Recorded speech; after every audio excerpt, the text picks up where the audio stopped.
Come study with me. Come study with me. We open the books and we keep our feet steady. Let's master our craft. Let's work on our dreams. One page at a time till the whole room believes. May God give you intelligence. May He give you wisdom, critical thinking too. Let it rise in you. Come and study with. All right, it's time to work. This is our time to work. So we're going to start right now. Today is already June the 15th. The middle of the month, the middle of the year. Let's get to work. Okay.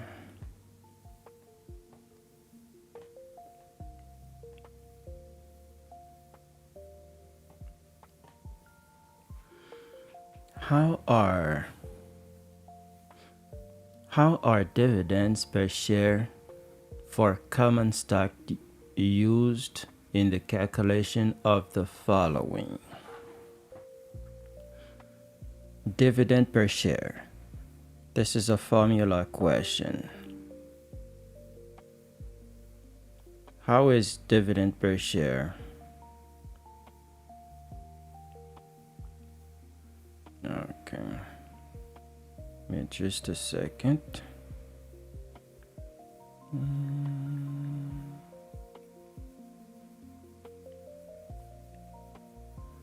All right.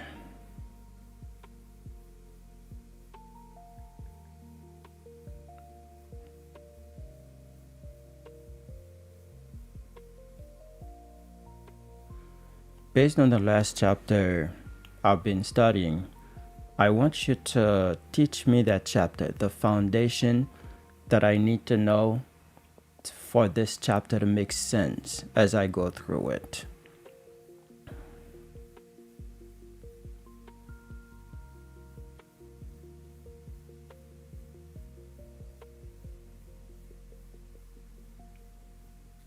All right, let's see something.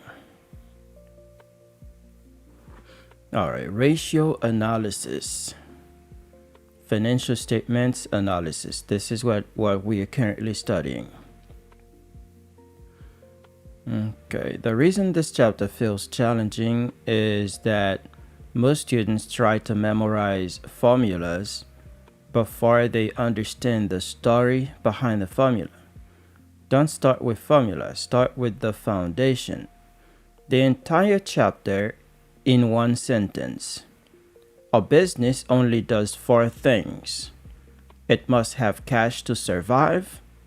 It must use assets efficiently. It must make profits.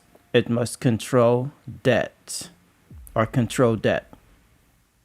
Every ratio belongs to one of these 4 categories. Liquidity. We have the first one as liquidity ratio. The question is, can the company pay its bills today? Liquidity ratio. Can the company pay its bills today?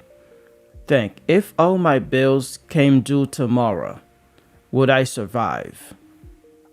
That's liquidity ratio. Ratios. The formula is current ratio equals current asset divided by current liabilities. Current ratio equals current assets divided by current liabilities. Current ratio equals current assets divided by current liabilities. This is liquidity ratio, current ratio. Higher equals safer, right? The higher the result, the safer the business. We have quick ratio. Quick ratio is, well, I can't see the whole thing, but I will need to find it. Okay, so in quick ratio, it's the same idea, but inventory is removed. Why? Because inventory may not sell quickly. So we're talking about liquidity ratio. We're talking about being able to pay your bills now. Talking about converting assets into cash quickly. That's why inventory is removed from liquidity, from quick ratio. Acid test, they call it acid test ratio. Current ratio asks, can I pay my bills? Quick ratio asked, can I pay my bills without selling inventory? Okay. Activity equals efficiency. That's the second one. The question is, how fast does the company turn assets into cash? This is efficiency ratio. They also call it activity ratio. Efficiency or activity ratio. The question is, how fast does the company turn assets into cash? Think of a grocery store. If apples sit on the shelf for 6 months, that's bad. If apples sell every week, that's good. Inventory turnover. Inventory turnover equals cost of goods sold divided by average inventory. Inventory turnover, so this is the activity or efficiency ratio. This is the formula. Inventory turnover equals cost of goods sold divided by average inventory. Higher is usually better. Means inventory moves quickly. Days in inventory. Days in inventory equals 365 divided by inventory turnover. Days in inventory equals 365 divided by inventory turnover. This is how long products sit before being sold. How long products sit before being sold. How long products sit before being sold. 365 divided by inventory turnover. This is called days in inventory. Lower is usually better, yes, because less days it takes for you to sell a product, it's better for you. Accounts receivable turnover. Accounts receivable turnover equals credit sales divided by average accounts receivable. Okay, accounts receivable turnover equals credit sales divided by average accounts receivable. Measures collection speed. This measures how fast you collect the money that people owe you.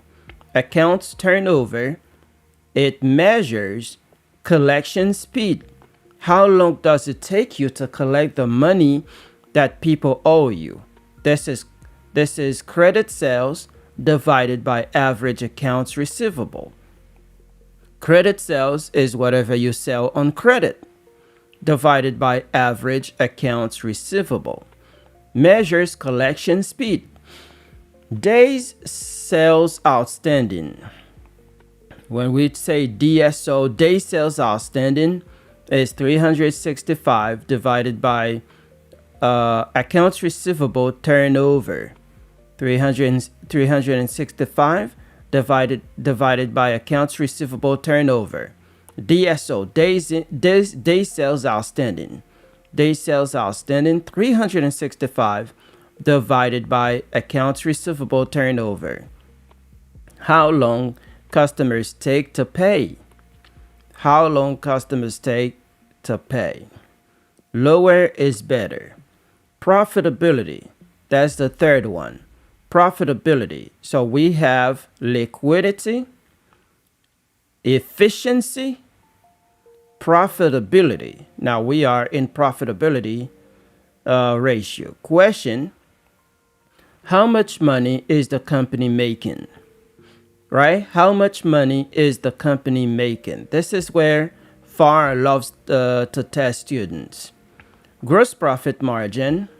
Gross profit margin equals sales minus cost of goods sold divided by sales. Let's say that again. Gross profit margin equals sales minus cost of goods sold divided by sales. It measures productivity profitability. Net profit margin. Net profit margin equals net income divided by sales. Net profit margin equals net income divided by sales. Measures overall profitability. Return on assets. The CPA exam loves return on assets. Ask yourself, how much profit did management squeeze from the assets they own? Return on assets equals net income divided by average total assets. Return on assets equals net income divided by average total assets. Return on equity. Even more important questions. The question is, how much profit did shareholders earn? Return on equity is how much profit did the shareholders earn. Return on equity equals net income divided by average equity. The secret connection. This is the foundation most students miss. Return on assets comes from two things. Return on assets equal profit margin times asset turnover. Return on asset equals profit margin times asset turnover. Meaning a company can increase return on asset by making more profit on each sale. Selling more using the same assets. This relationship shows up frequently in analysis questions. 4. We have solvency or leverage. Solvency or leverage. The question is, can the company survive long term? Can the company survive long term? Not tomorrow, 5 years from now. Debt ratio. Debt ratio equals total liabilities divided by total assets. Debt ratio equals total liabilities divided by total assets. How much of the company belongs to creditors? How much of the company belongs to creditors? Debt to equity. Debt to equity ratio equals total liabilities divided by equity. Total liabilities divided by equity. Debt to equity. Debt to equity, total liability divided by equity. How much debt exists for every dollar of owner investment? Times interest earned. The exam loves this one too. The question, can the company make its interest payments times interest earned equals EBIT divided by interest expense. EBIT divided by interest expense. Higher is safer. All right, so here's the shortcut. When you see ratio question, don't think formula first. Ask, is this about survival today? That's liquidity. Is this about speed? That's activity. Is this about profit? That's profitability. Is this about debt? That's solvency. Okay? Is this about survival today? Can you pay your debt today? Can you pay your bills today? This is liquidity. Is this about speed? How fast can you turn your asset into cash? This is activity or activity proficiency. Activity or proficiency ratio.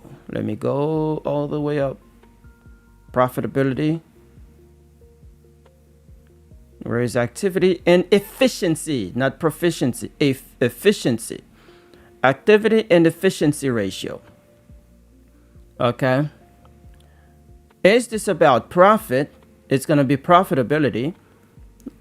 Is this about debt? This is solvency. So here is what you got to understand. Survival today, liquidity. Can you pay your bills? Because the first thing you need to understand is, can the company pay its own bills? This is liquidity. After you can pay your bills. So how efficient are you turning your assets into cash? You will need to know, can you turn your assets into cash? Are you making money? No, it's not really making money, but are you turning your assets into cash? This is activity efficiency ratio. If you're turning your assets into cash, are you being profitable as you do that? Right? As you turn your assets into cash, are you profitable? Are you just throwing them through the window, or are you really making profit as you sell them? Right? Are you making profit? This is profitability. And then we will need to know solvency.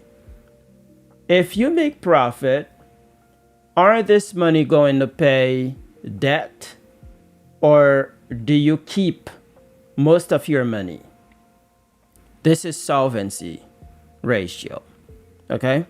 So if you can classify the ratio first, you already understand 80% of the question.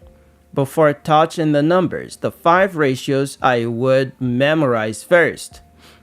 If you only knew these 5, you'd understand most of the chapter. Current ratio, inventory turnover, net profit margin, return on assets, debt to equity. Everything else is basically a variation of one of those concepts. Think of the chapter as answering 4 questions. Can we pay our bills? This is liquidity. How fast do things move? Activity. Activity or efficiency. Are we making money? That's profitability. Are we drowning in debt? That's solvency. Okay.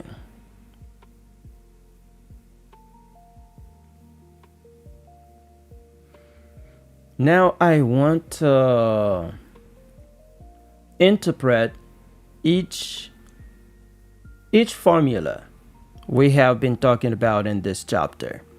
When I say interpret the formula, for example, equity equals total liabilities divided by equity.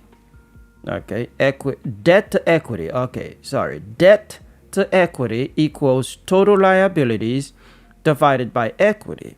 So if they ask me for a debt to equity ratio, I can find the answer in the question, because debt is liability divided by equity. So the answer is in the question. Debt to equity is debt divided by equity. So liability divided by equity. So it's the same question. The answer is in the question. I want you to help me interpret the formulas like this. Debt ratio, liabilities divided by total assets. Okay, how can you understand the answer from the question? Okay, let's do it.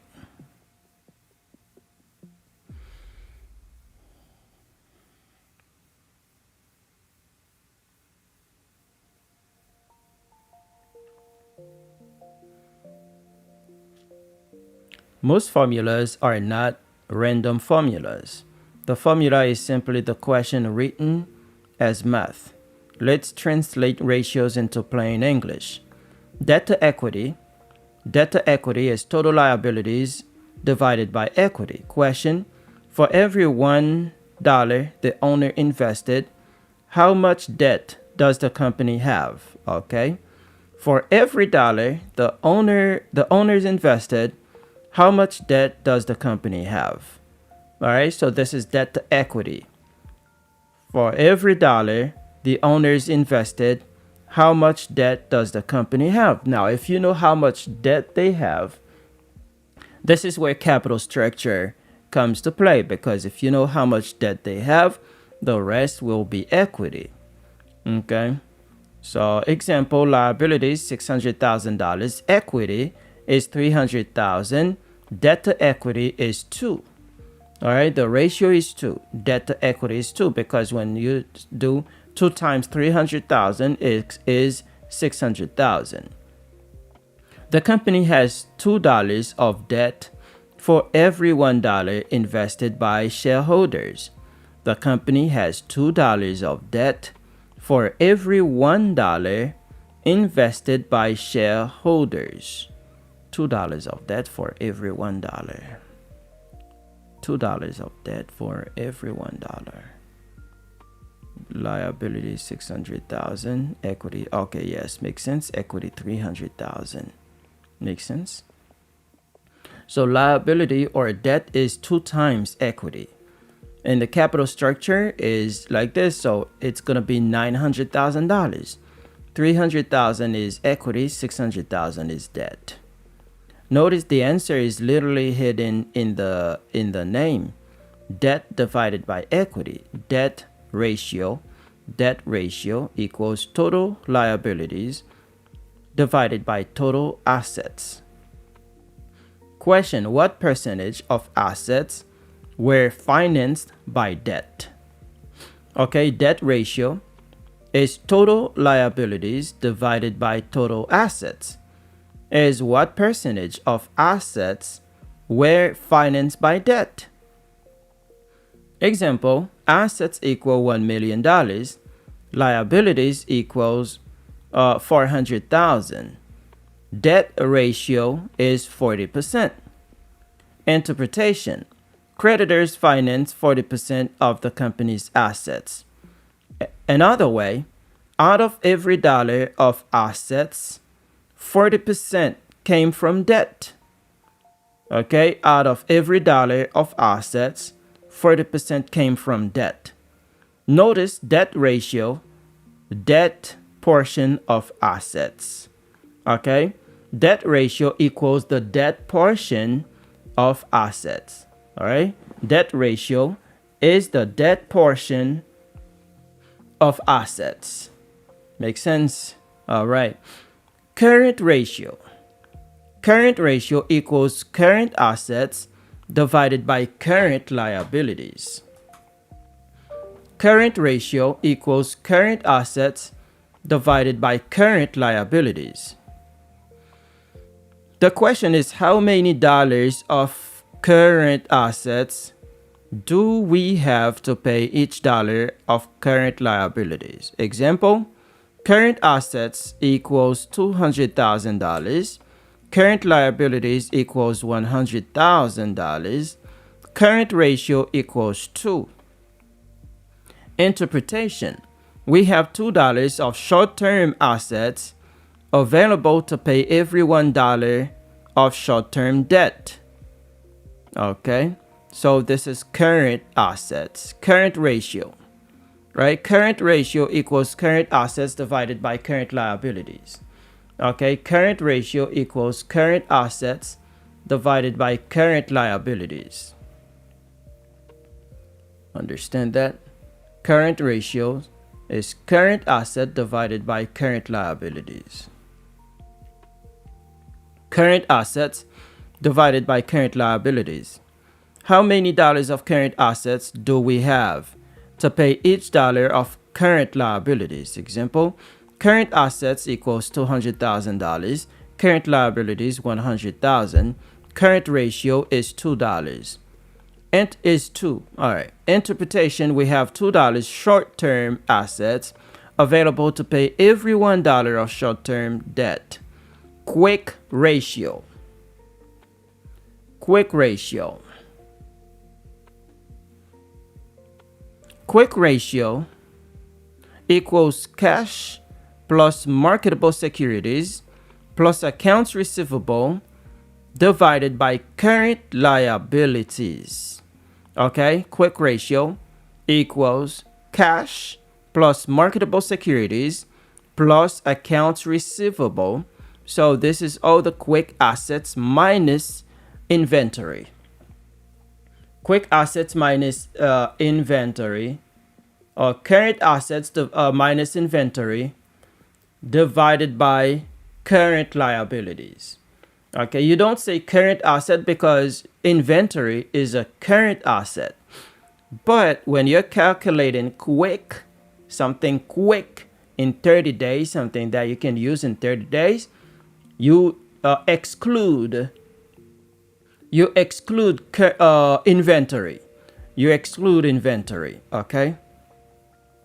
Exclude inventory. So quick ratio equals cash plus marketable securities plus accounts receivable divided by current liabilities. Okay? Quick ratio equals cash plus marketable securities plus accounts receivable divided by current liabilities. Question: if inventory vanished today, could we still pay our bills? If inventory vanished today, could we still pay our bills? This is quick ratio. Example: quick assets equals $150,000. Current liabilities equals $100,000. Quick ratio is 1.5. Interpretation: we have $1.50 of quick assets for every $1 of short-term debt. Inventory turnover. Inventory turnover equals cost of goods sold divided by average inventory. Inventory turnover equals cost of goods sold divided by average inventory. The question is, how many times did we sell through our inventory during the year? How many times did we sell through our inventory during the year? Example: cost of goods sold equals $600,000. Average inventory is $100,000. Turnover is 6. Interpretation: the company sold and replaced its inventory 6 times during the year. Okay. Inventory turnover. Inventory turnover equals cost of goods sold divided by average inventory. Cost of goods sold divided by average inventory. All right, accounts receivable.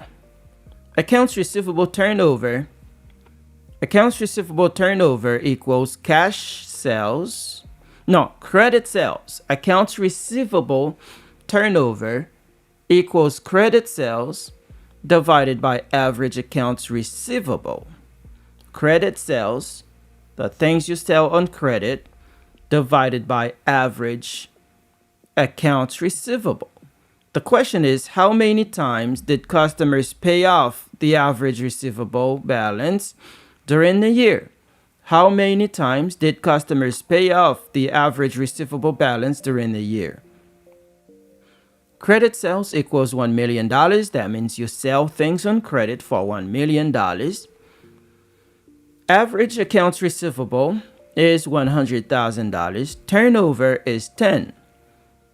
The company collected its average receivable balance 10 times during the year.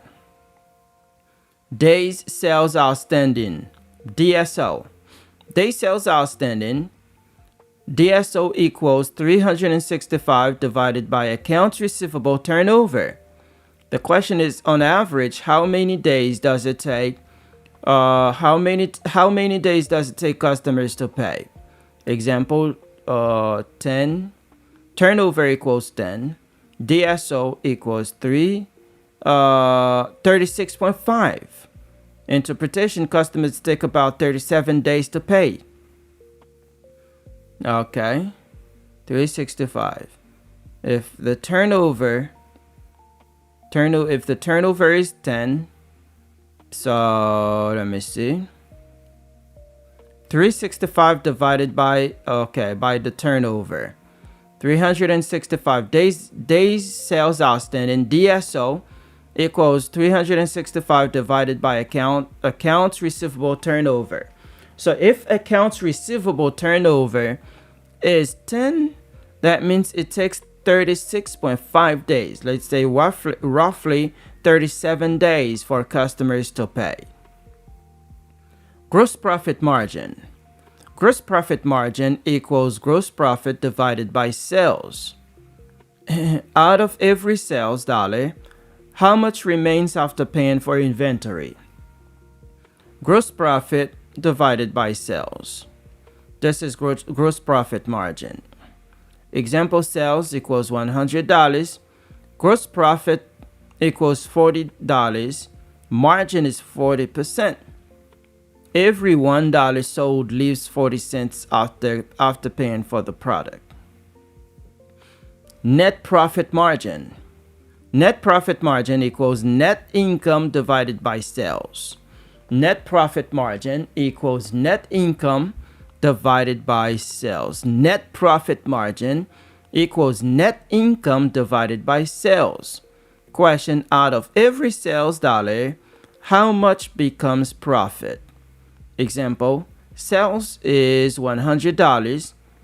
Net income is $15. Margin is 15%. All right, every $1 of sales create 15 cents of profit. Return on assets. Return on assets equals net income divided by average total assets. Net income divided by average total assets.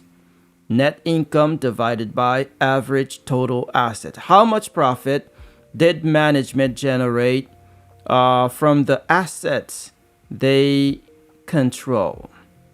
Example, net income equals 100,000. Assets equals 1 million. Return on assets is 10%. Okay, return on asset. All right. Return on equity. Return on equity is net income divided by average equity. Return on equity is net income divided by what? Divided by average equity. Question, how much profit did shareholders earn on their investment? How much profit did shareholders earn on their investment? Example, net income equals 100,000, equity 500,000. Return on equity is 20%. Return on equity. Okay, this is why it's called return on equity. Shareholders earn 20 cents for every dollar they invested. Times interest earned. Times interest earned equals EBIT divided by interest expense. Question, how many times can the company cover its interest payments? How many times can the company cover its interest payments? Example, EBIT is $100,000. Interest expense is $20,000. The tie is 5. Interpretation. Tie, time interest earned. Times interest earned, tie. TIE. And the company earns enough operating income to pay its interest bills and interest bill 5 times over. All right, so what's the shortcut? When you see ratio, ask what is on the top. What is on top? That's what you're measuring. What's on top? That's what you're measuring. What is on the bottom? That's what you're measuring it against. Okay, so the one that's on top, that's what you're measuring. The one on the bottom, that's what you're measuring it against. Example, net income divided by sales. Profit compared to sales. Okay, net income divided by assets. Profit compared to asset. Liabilities divided by assets. Debt compared to assets. Liabilities divided by equity. Debt compared to owner's investment. If you master that one idea, you stop memorizing formula and start reading the questions and reading them. The formula itself will tell you exactly, okay, what the question is answering. All right, cool. I believe that's what we need to know about this chapter. And we're gonna go answering some questions. Start answer some questions.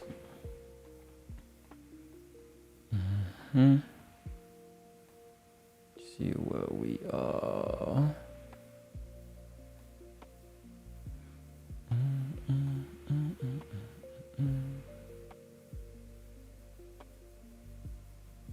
Yeah.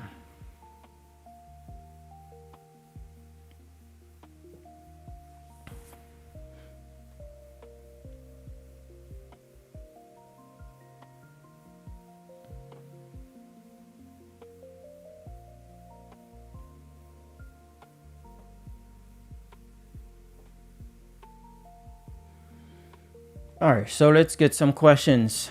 We did 30 minutes of lessons. How are dividends per share for common stock used in the calculation of the following? Dividend per share, payout ratio, earnings per share. Okay. Is it on top or is it on the bottom? That's what you need to know. But wait, okay. What am I calculating? How are dividends per share for common stock used in the calculation of the following? Dividend per share, payout ratio, earnings per share. Okay, so listen to this. Dividend per share. If I'm calculating dividend per share payout ratio, I need to know dividend. So if I'm calculating dividend needs to be on top. It needs to be the numerator. All right, so dividend has to be on top. That's right. I'm calculating dividend. And the other one, earnings per share, you don't use that. Okay? That really makes sense. All right. Let's see.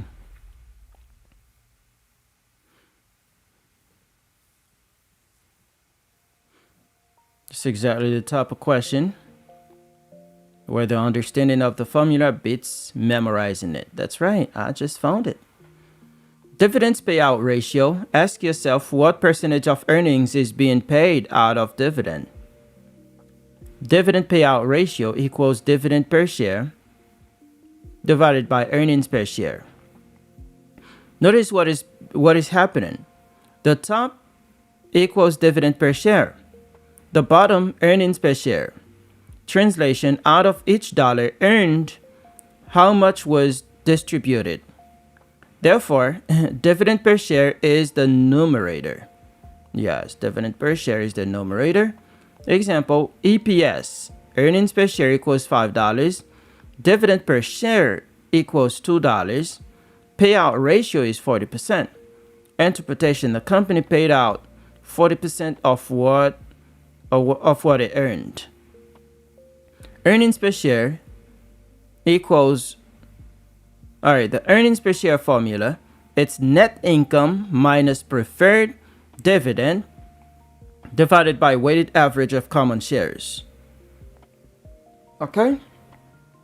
Ask yourself, do you see dividend per share anywhere? No. Okay, no. So you see net income, preferred dividends, weighted average shares. That's what I see, but not common dividend per share. Therefore, dividends per share is not using EPS. All right. When you see dividend payout ratio, think how much of earnings are being paid out.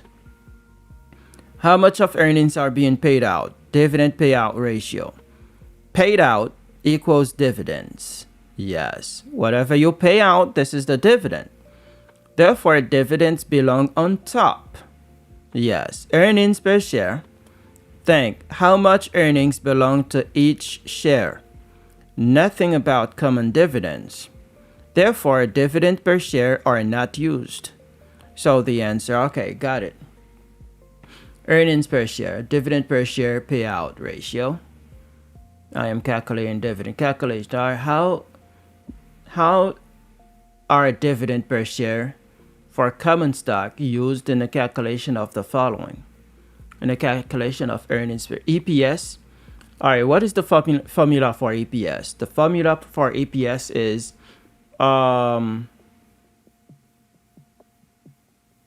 net income minus preferred dividend divided by weighted average of common shares. Earning per share. Okay. How are dividends per share divided? How are dividend per share for common stock? Dividend per share for common stock is not part of EPS. It's not part of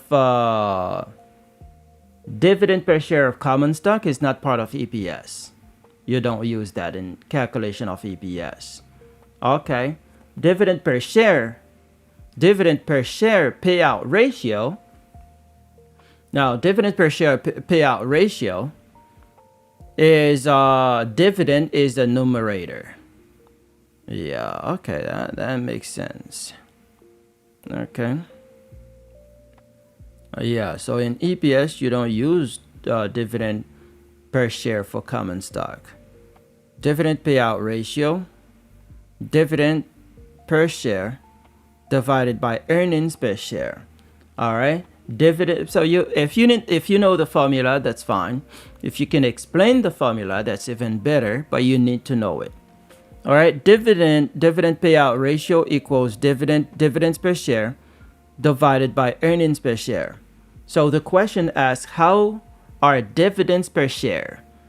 Listen to this. How are dividends per share for common stock used in the calculation of the following? Of what? If you're calculating dividends per share payout ratio, do you use dividend per share? Yes. If you're calculating dividends per share payout ratio, you need to use dividends per share. That's correct. And dividends per share is going to be the numerator because this is what you're calculating. Yes. So dividends per share divided by earnings per share. That's the formula for dividends per share payout ratio. This is the formula. Dividends per share payout ratio, that's the formula for it. Now, if you're calculating earnings per share, are you including dividends per share for common stock?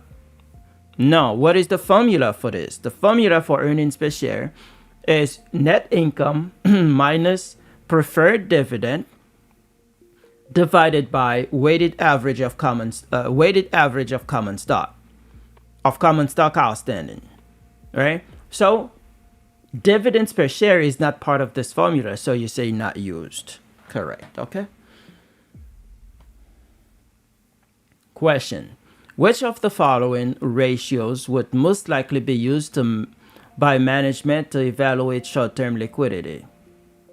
All right, so we have several options, but remember, short-term is quick ratio or current ratio. Short-term, to evaluate short-term liquidity, we have return on assets. No. We have sales to cash. No. We have accounts receivable turnover. No. We have acid test ratio. Acid test ratio is also known as quick ratio. So when you see acid test ratio, I remember I got this in an exam. All right, acid test ratio is quick ratio. Okay, so this is the right one. Which of the following ratios would most likely be used by management to evaluate short-term liquidity is acid test ratio. Key financial ratios. For profitability, we have gross margin ratio, we have return on assets. For asset utilization, we have inventory turnover, we have receivable turnover. For liquidity, we have current ratio and quick ratio, which is known as acid test ratio. Okay, that's liquidity. Debt utilization, debt to total asset ratio, debt to equity ratio, market, price to earnings ratio, sales to cash flow ratio. All right. So, yes. Financial ratios are used to evaluate a firm's performance. These ratios are meaningful to users when they are compared against set standards or past performance. Ratios are often calculated by using two or more items on the financial statements to obtain the performance indicator of interest. Financial ratios are often classified into 5 categories: profitability, asset utilization, liquidity, debt utilization, market. Okay, so remember this. Profitability measures a company's degree of success or failure in generating profit using margin or margins and return metrics. An example is return on total assets, which measures the overall profitability of all assets. Okay. Assets utilization activity measures how efficiently the company uses its operating assets. Accounts receivable turnover is an activity ratio that measures a company's efficiency in collecting accounts receivable.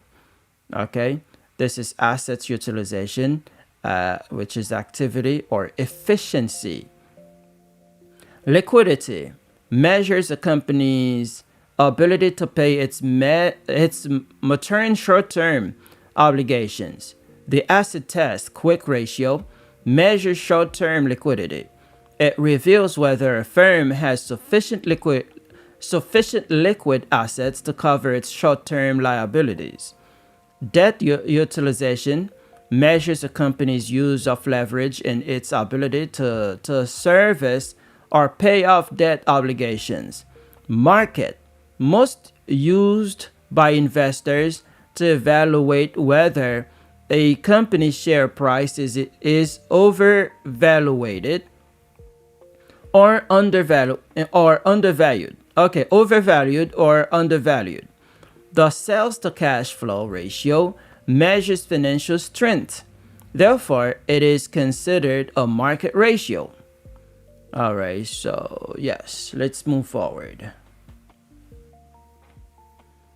Keep moving forward. All right, Darvco had a current ratio of 3-to-1 and a quick ratio of 1-to-1. Current liabilities were $322,000. What was the total amount for inventory and prepaid expenses? Let's find out.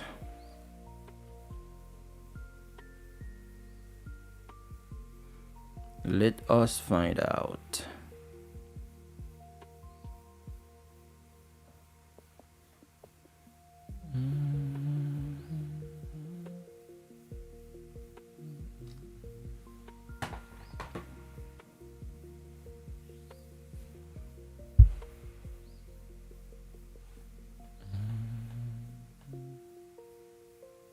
Let us find out.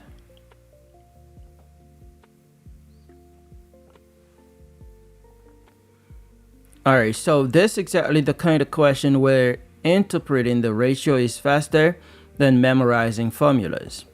Step 1. Interpret the current ratio. Current ratio is current asset divided by current liabilities. The question says, current ratio is 3-to-1. Interpretation: for every $1 of current liabilities, the company has $3 of current assets. Okay, 3-to-1. Current liabilities is $322,000. Therefore, current asset is 3 times this.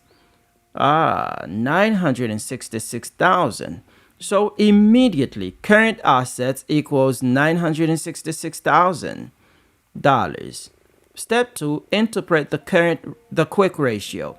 Quick ratio equals quick assets divided by current liabilities. The question says, quick ratio is 1-to-1. Interpretation: for every $1 of current liabilities, the company has $1 of quick assets. Current liabilities is $322,000.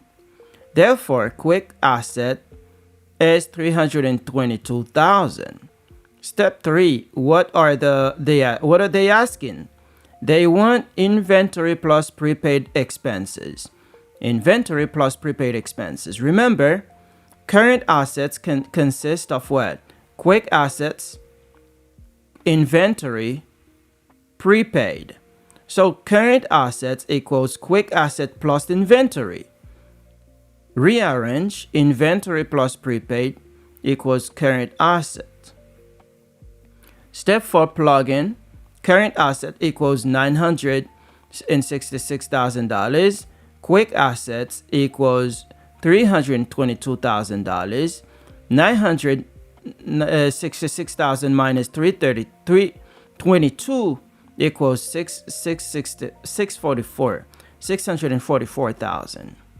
This is the answer. Wow, this is amazing. Let me fix the lighting.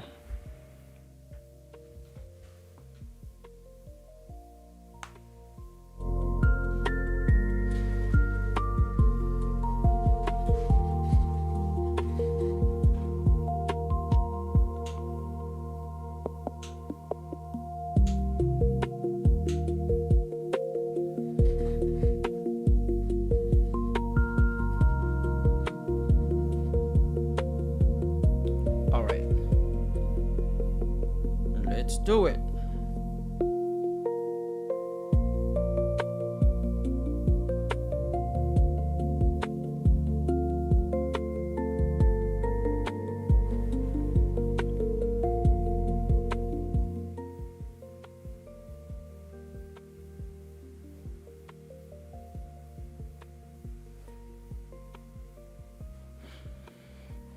Okay, so let's get to work. This is heavy stuff, man, but we can do it. We can do it. We can do it.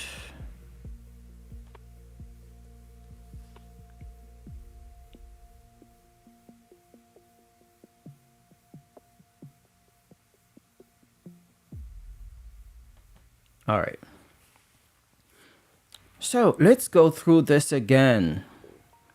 It really makes sense. What is the question asking? Let's go through this again. Question says, Darvco had a current ratio of 3-to-1. All right, current ratio of 3-to-1 and a quick ratio of 1-to-1. Current liabilities were $322,000. What was the total amounts for inventory and prepaid expense? What was the total amount for inventory and prepaid expense? All right, so step 1, interpret the current ratio. Current ratio equals current assets divided by current liabilities. So it says that it had a current ratio of 3-to-1. If it has a current ratio of 3-to-1 and a quick ratio of 1-to-1, so current liabilities, they gave us current liabilities of $322,000. So what formula has the current liabilities is current ratio. Current ratio is current asset divided by current liabilities, but it tells us that the current ratio is a 3-to-1. So it's 3 divided by 1. Which one is 3? Current asset is 3. Current liability is 1. So now current liability is 322. Is 322,000. That means current asset is 3 times current liabilities. This is where we had to start. So when it says it had a current ratio of 3:1, we know the formula for current ratio is current asset divided by current liabilities. So if it's a 3:1, that means current asset is 3 times current liabilities. So since we have current liabilities, we will do 3 times current liabilities. Okay, so it's going to be 3 times 322,000, which will give us it's 966,000. Okay, so current liabilities is 300. Therefore, current asset is 3 times this. So immediately, current asset is 966,000. Current asset. So now, interpret quick ratio. Quick ratio, why are we interpreting this? Because this is given to us in the problem. Current ratio and quick ratio. All right, so we need to interpret them. Interpret quick ratio. Quick ratio equals quick assets divided by current liabilities. The question says quick ratio is 1:1. That means quick asset is equal to current liabilities. All right, so what do? So for every $1 of current liabilities, the company has $1 of quick assets.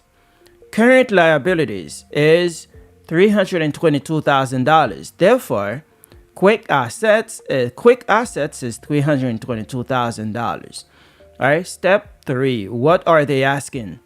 They want inventory plus prepaid expense.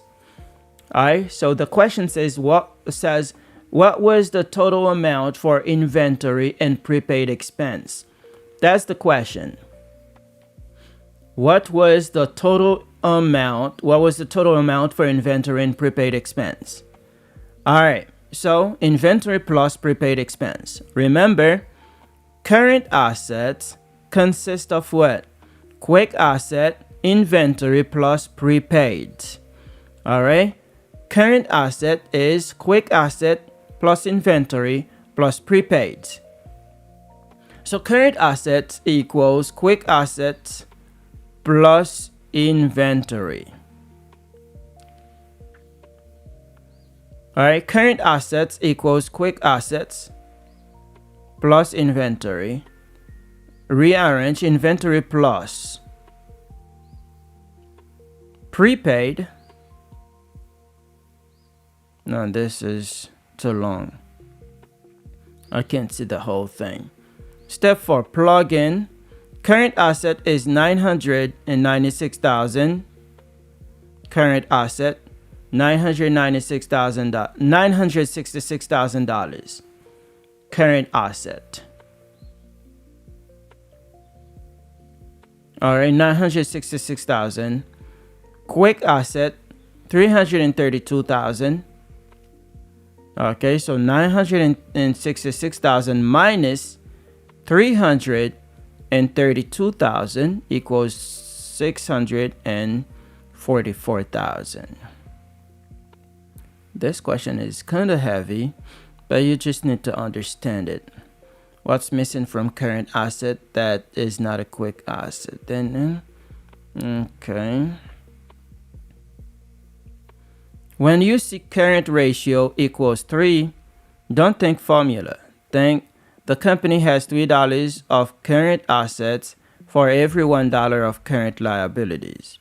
When you see quick ratio equals 1, think the company has $1 of quick assets for every $1 of current liabilities. They may say 3 or 3:1. They may say 1 or 1:1.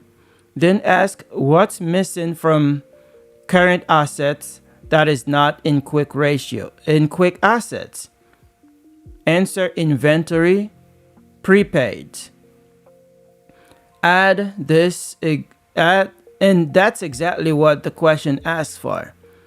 This is the mindset that lets you solve ratio questions in 20 to 30 seconds without writing formulas. Okay. Let me say that again. When you see current ratio equals 3, don't think formula. Think the company has $3 of current assets for every $1 of current liabilities. Okay? So if they give you current liabilities, if you need to have current asset, you just do 3 times current liabilities. And then you will have current asset. So, okay. And if you're calculating current ratios, you have the numbers to calculate current ratio. Okay. When you see quick ratio equals 1, you think the company has $1 of quick assets for every $1 of current liabilities. Because the formula for quick ratio is quick asset divided by current liabilities. Then what's missing from current assets that is not in quick assets? The answer is inventory and prepaid. And that's exactly what the question asks for. Alright, that's what the question asks for. Current liabilities were, what was the total amount for inventory and prepaid expense? Oh, okay. What was the total amount? Okay. Let's interpret this question phrase by phrase so that we understand the story.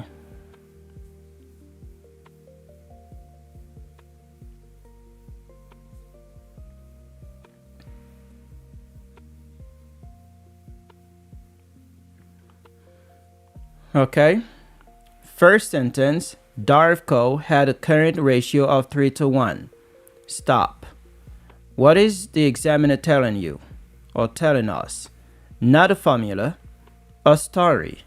They're saying for every $1 of short-term debt, Darv has $3 of short-term assets. Imagine current liabilities equals $1, current assets equals $3. That's all 3 to 1 means. Alright, that's all 3 to 1 means. Continue in a quick ratio of 1 to 1. Stop again. What is the examiner telling us? They're saying for every $1 of short-term debt, Darv has exactly $1 of quick assets. Because you already know the quick ratios formula. The quick ratio formula is quick asset divided by current liabilities. Okay? Imagine current liabilities equals $1, quick assets equals $1. Notice something interesting. Current assets equals $3. This is interesting. Current assets equals $3. Quick assets equals $1. So that means there is something that current asset has that quick asset does not have. That's good. Good observation. Okay, current assets equals $3. Quick assets equals $1. There is a missing $2. Yes. The question is creating a mystery. Next sentence, current liabilities were $322,000. Now the examiner gives us a real dollar amount. Previously, we only had ratios. Now we know current liabilities equals $322,000. This allows us to convert the ratios into dollars. Think every ratio dollar is now worth $322,000. Final sentence. What was the total amount for inventory and prepaid expenses? This is the most important sentence. The examiner is not asking current assets, quick assets, current liabilities? No. They specifically want inventory plus prepaid expenses. Why? Because those are the major items that are in current assets but not in quick assets. What are they? Inventory and prepaid expenses. The story behind the question. Let's build the balance sheet in our head. Current assets contain cash, marketable securities, accounts receivable, inventory, prepaid expenses. 5. Cash, marketable securities, accounts receivable, inventory, and prepaid expenses. Quick assets contain cash, marketable securities, accounts receivable. Quick is these are the things that can be converted into cash quickly. So if you have inventory, you cannot count on inventory to say, I'm going to sell them quickly to pay my bills tomorrow. Prepaid expense, this is money you have paid for service you're going to be using in the future. This is not money that's available to you. You already prepaid that. So this is not part of quick asset. Even if it's asset, but it's not a quick asset. You cannot take it to pay your bills. So, okay, so in quick asset, we have cash, marketable securities, accounts receivable. Notice what disappeared: inventory and prepaids. All right. So the examiner is really asking, current assets are larger than quick assets. What makes them larger? Answer: inventory and prepaid expenses. The heading translation, the entire question can be rewritten as this: Darv has $3 of current assets for every $1 of current liabilities, but only $1 of those assets is quick assets. The rest must be inventory and prepaid expenses. How much is that rest? That is the real story. So the trick, most students see current ratio, quick ratio, and start hunting for formulas. Top candidates read current assets equals 3 parts. Quick assets equals 1 part. Inventory plus prepaid, the remaining 2 parts. The question becomes almost visual. That's right. Current assets, quick asset, 322,000. Inventory and prepaid, that's what you don't know. The total is 966,000. The difference between the 3 parts and the 1 part is exactly what the examiner wants. That's how I would interpret this question. Before touching the calculator, the story about the oh, this is beautiful right here. This is beautiful. Let me see. 322,000. Let me see this. This would be so fast. 322,000 plus 644,000. 322 plus 644. Let me see this. 322 plus 644. 966. What? The question is even easier than you may have thought.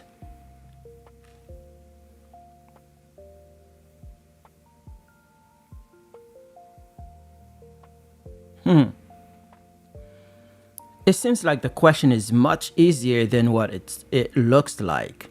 Because when we get to this point here, when we say here, current assets is 3 parts, quick assets is 1 part, inventory plus prepaid is the remaining 2 parts, the question becomes almost visual. All right, so current assets. We have quick assets. Quick assets is 322,000. We're missing inventory and prepaid. We know the total. The total is 966. So we're only missing inventory and prepaid, which is 644. This is exactly how we should see the question. We don't need to go through all of this.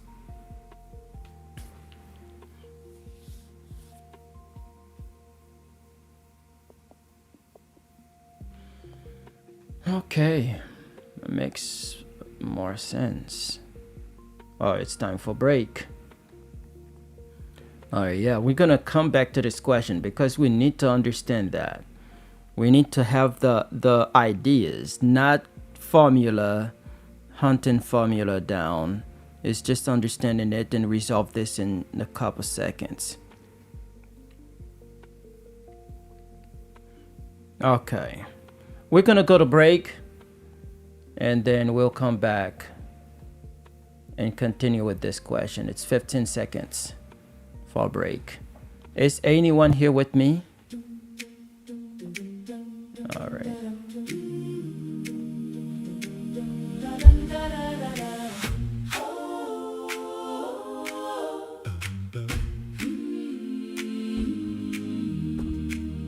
Come study with me. Come study with me. We open the books and we keep our feet steady. Let's master our craft. Let's work on our dreams. One page at a time till the whole room believes. May God give you intelligence. May He give you wisdom.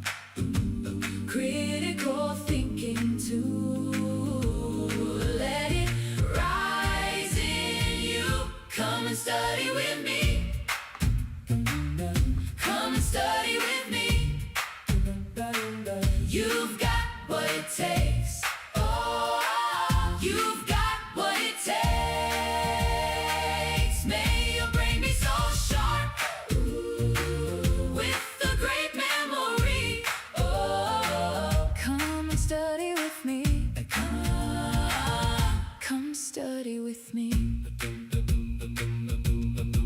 May you pass every exams with grace in your hands. When the paper gets hard, you can still take a stand. No matter if you wanna be a CPA, MD, or RN, you got what it takes. You can win again. May God give you intelligence. Oh, may He give you wisdom. Oh, critical thinking too. Let it rise in you. Come and study with me. Hey! Come and study with me. Come and study with me. You've got what it takes. Oh, you've got what it takes.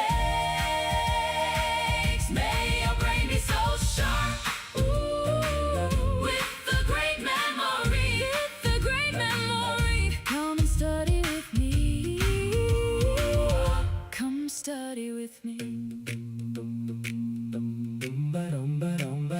When the hours feel long, when the notes run deep, oh, keep your eyes on the goal. Keep your promise to keep. May God give you intelligence. Oh, may He give you wisdom. Oh, critical thinking too. Amen. Amen. Come and study with me. Come and study with me. Come and study with me. Come and study with me. You've got what it takes. You've got what it takes. You've got what it takes. May your brain be so sharp. Ooh, with a great memory. With a great memory. May you pass every exams. Come study with me. Come study with me. Come and study with me. Come study with me. Let's master our craft. Let's work on our dreams.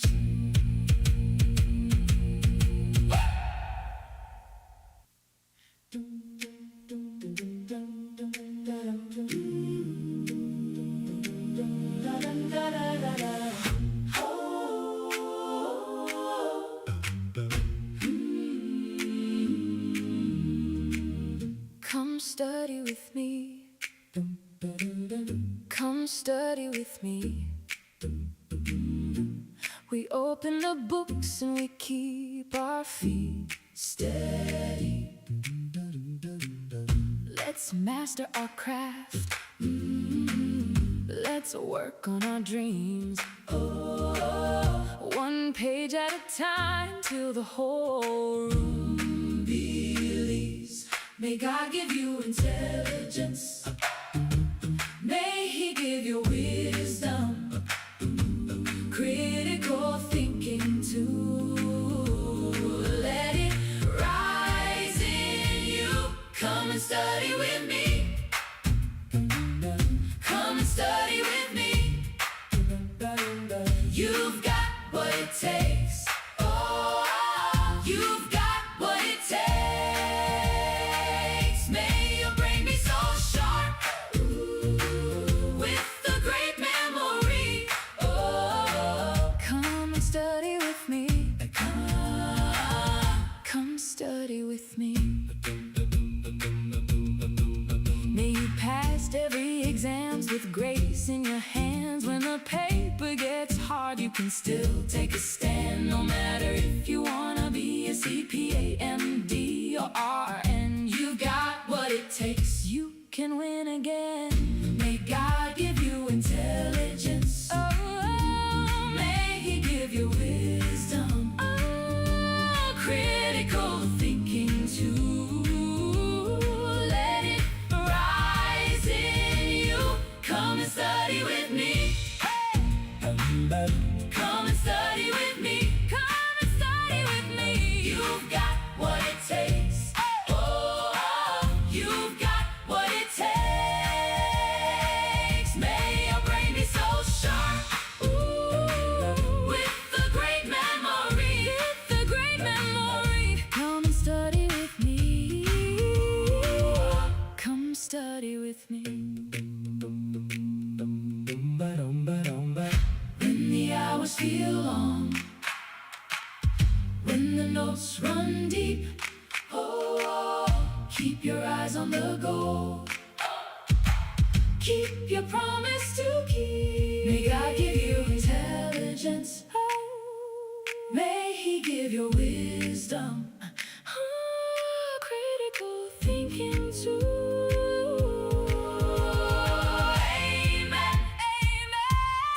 Study with me. Come and study with me. Come and study with me. Come and study with me. You've got what it takes. You've got what it takes. You've got what it takes. May your brain be so sharp, with a great memory. With a great memory. May you pass every exams. Come study with me. Come and study with me. Come and study with me. Come and study with me. Let's master our craft. Let's work on our dreams.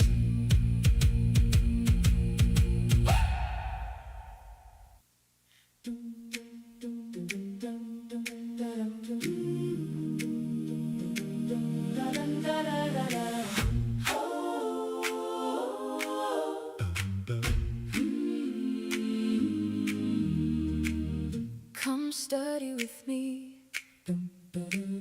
Come study with me. We open the books and we keep our feet steady. Let's master our craft. Let's work on our dreams. Oh, one page at a time till the whole room believes. May God give you intelligence. May He give you wisdom, critical thinking too.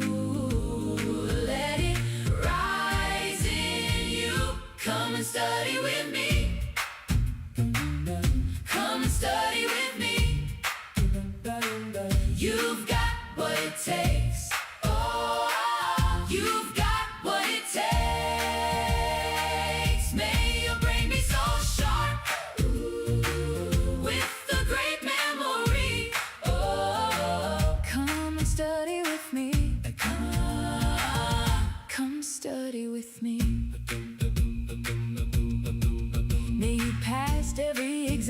with grace in your hands. When the paper gets hard, you can still take a stand. No matter if you wanna be a CPA, MD, or RN, you got what it takes. You can win again. May God give you intelligence. Oh, may He give you wisdom. Oh, critical thinking too. Let it rise in you. Come and study with me. Hey! Come and study with me. Come and study with me. You've got what it takes. Oh, you've got what it takes. May your brain be so sharp. Ooh, with the great memory. With the great memory. Come and study with me. Come study with me. When the hours feel long, when the notes run deep, oh, keep your eyes on the goal.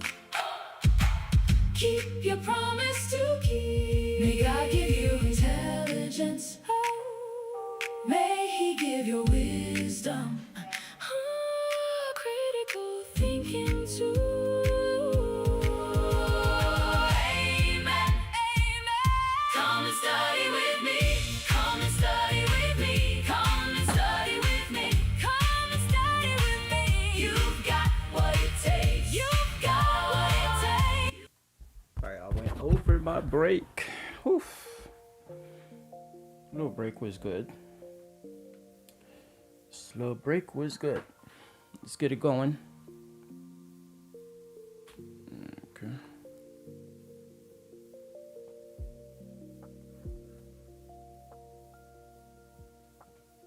Let's get it going.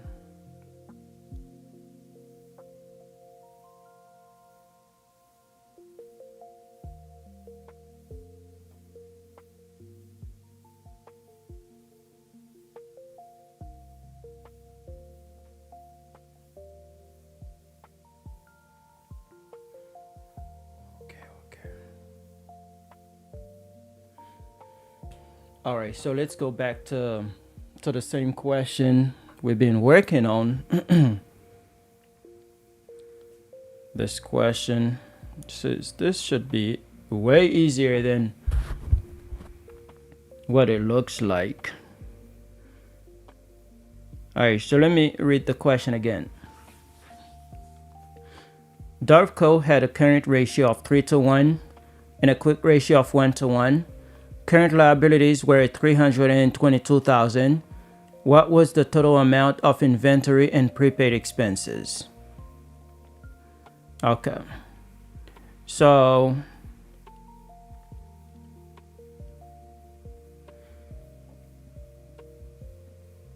all right, let's see.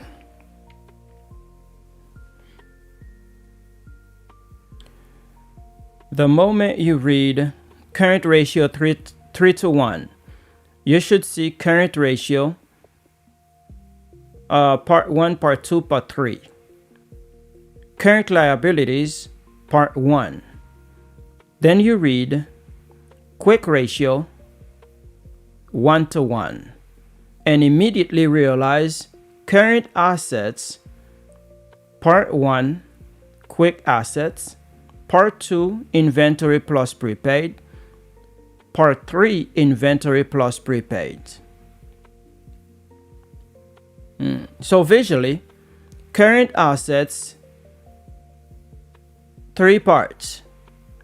Quick assets, 1 part. Inventory plus prepaid, 1 part. Inventory plus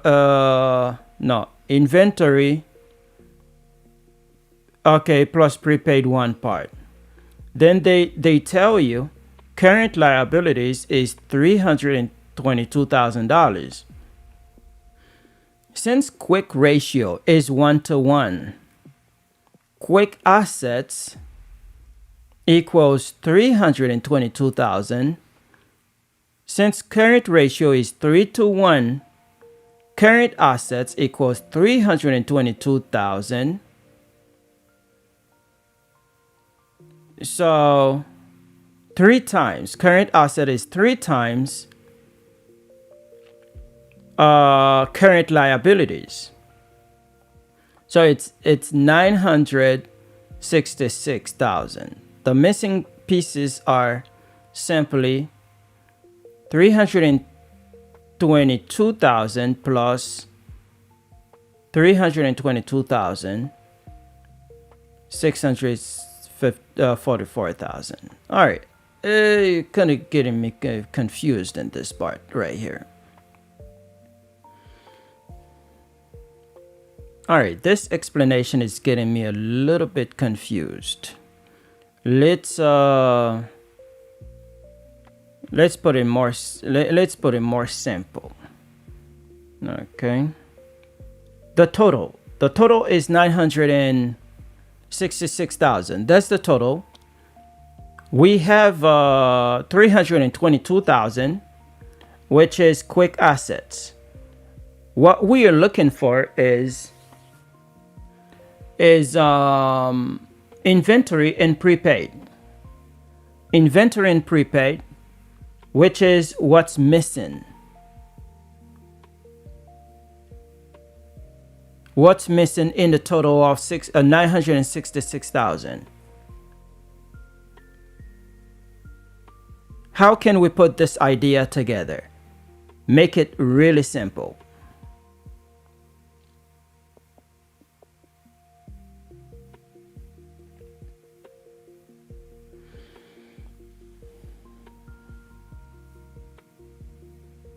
Okay, forget the formula. The question is telling you the total current asset is 966,000. The total current asset is $966,000. Inside that total, one piece is already known, which is quick assets, 322,000. The question is asking, what is the risk? What is the rest? Think of it like this.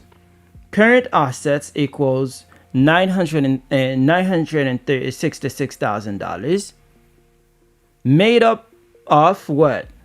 Quick assets is 322,000. Inventory plus prepaid, we don't know. That's it. So the total is known part. The total minus known part equals missing part. Yes. 966,000 minus 322,000 equals 644,000. The only reason the question gave you current ratio and quick ratio was to help you find total current assets. Total current asset is 966,000. Quick assets is 322,000. Once you have those two numbers, the rest is just total minus known equals missing, right? Or even more simply, teacher current asset are, all right, teacher says current assets are 966,000. Student says, okay. Teacher say quick assets are 322,000. Student says, okay, teacher, what else is inside current assets? Student, inventory and prepaid. Teacher, how much are inventory and prepaid? Student, whatever is left after removing quick assets. So 966,000 minus 322,000 equals 644.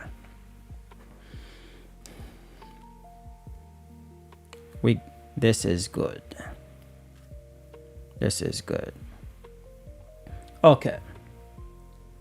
So Darvco had a current ratio of 3:1 and a quick ratio of 1:1. All right, current ratio, you know the formula for current ratio is current assets divided by current liabilities. So that means current assets is 3 times current liabilities. 3 to 1, okay? And a quick ratio of 1 to 1. Quick ratio of 1 to 1, that means, what is the formula of quick ratio? The formula is quick assets divided by current liabilities. All right. So quick asset, if it's 1 to 1, so that means quick asset equals current liabilities. All right. So now check this out. They give you a number. They say current liabilities were 322,000. So what do you know by knowing current liabilities? You know quick ratio, because quick ratio is 1 to 1. Quick ratio is 1 to 1. So you know quick ratio, you know quick assets. You know quick assets, you know current liabilities. If you know quick assets, you know current liabilities. Now, current ratio is 3 to 1. That means, what's the formula of current ratio? The formula is current assets divided by current liabilities. So that means current assets is 3 times current liabilities. What is current asset? I don't know current assets. What is current liabilities? I know current liabilities is 322,000. So what I have to do now is current ratio equals 3 times current liabilities. So current assets is 3 times current liabilities. So now I have current assets. Current asset equals 966,000. So now they say, all right, if you have current asset, what was the total amount for inventory and prepaid expenses? If they ask me for inventory and prepaid expenses, why do they ask this question? Where is the question coming from? That's what you got to know. Because I have quick assets. I have current asset. But current asset is greater than quick asset. I believe they are asking what is the difference between quick assets and current assets. That's the question. Okay. All right. So what I'm thinking about, why would they ask this question? What was the total amount for inventory and prepaid expenses? Where is this question coming from? What is the logic behind this question? They cannot just come out of the blue and start asking questions without having a foundation. So my thought is, since they are talking about current ratio and quick ratio, the question is coming from what is the difference? What is the difference between current ratio and quick ratio? I think this is what they are asking.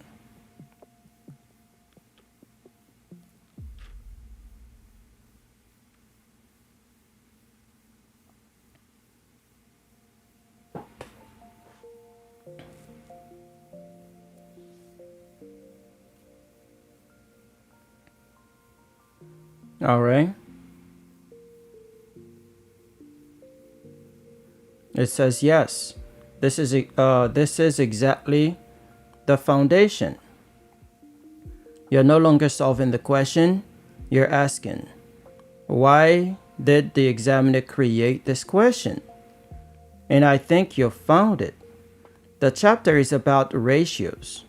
The examiner wants you to know whether you understand the difference between current ratio and quick ratio.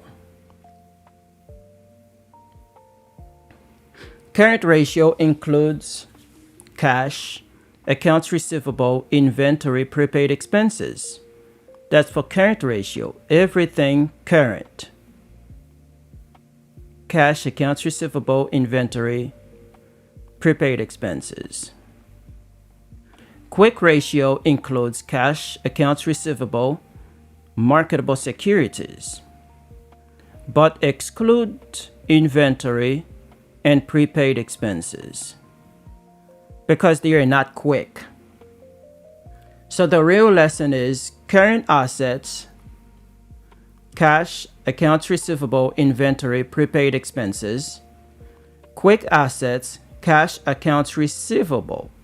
Now ask yourself, what is the difference between current assets and quick assets?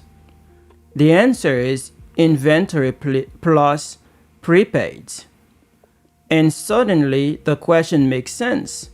The examiner is really asking, do you know what was removed when we move from current assets to quick assets? Okay.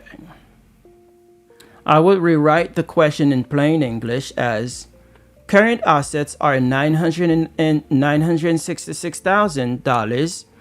Quick assets are $322,000. The difference between current assets and quick assets is inventory and prepaid.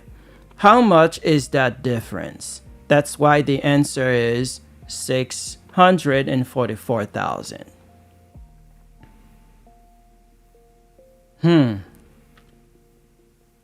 This is not arithmetic. Current ratio and quick ratio are almost the same ratio. The only major difference is that quick ratio removes inventory and prepaids. Okay, let me read the question again. Dervco had a current ratio of 3:1 and quick ratio of 1:1.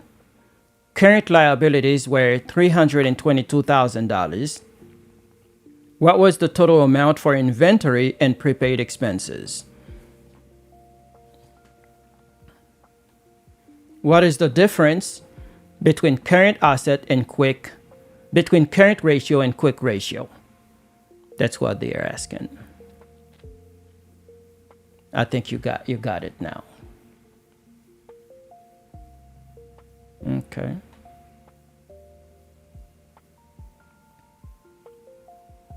Okay, that makes sense. Makes a lot of sense. These questions are not about math.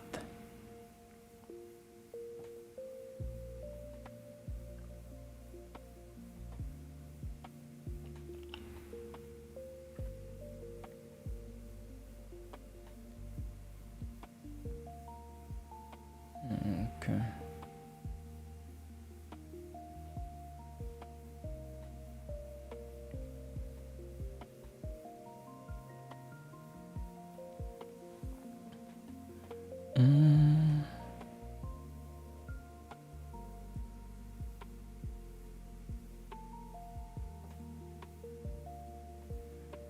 All right, so current and quick ratios.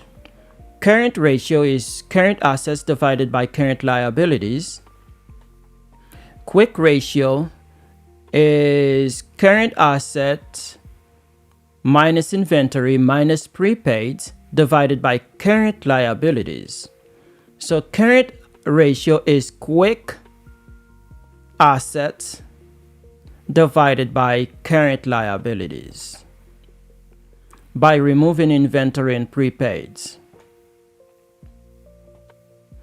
The current ratio is a measure of short-term debt paying ability and is computed by dividing current assets by current liabilities.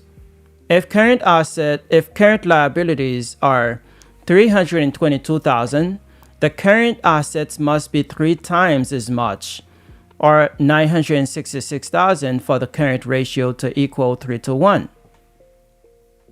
The quick ratio, also known as acid test ratio, consists of quick assets and is a measure of immediate short-term liquidity.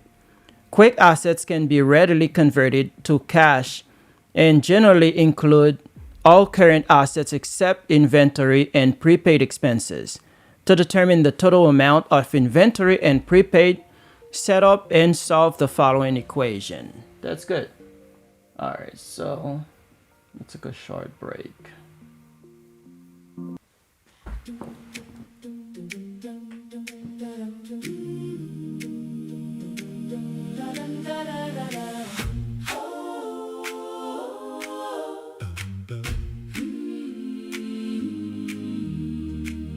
Come study with me. Come study with me. We open the books and we keep our feet steady.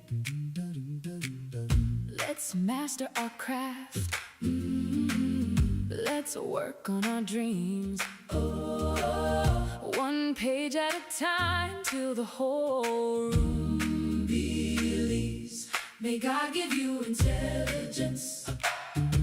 May He give you wisdom. Critical thinking too. Let it rise in you. Come and study with me. Come and study with me. You've got what it takes.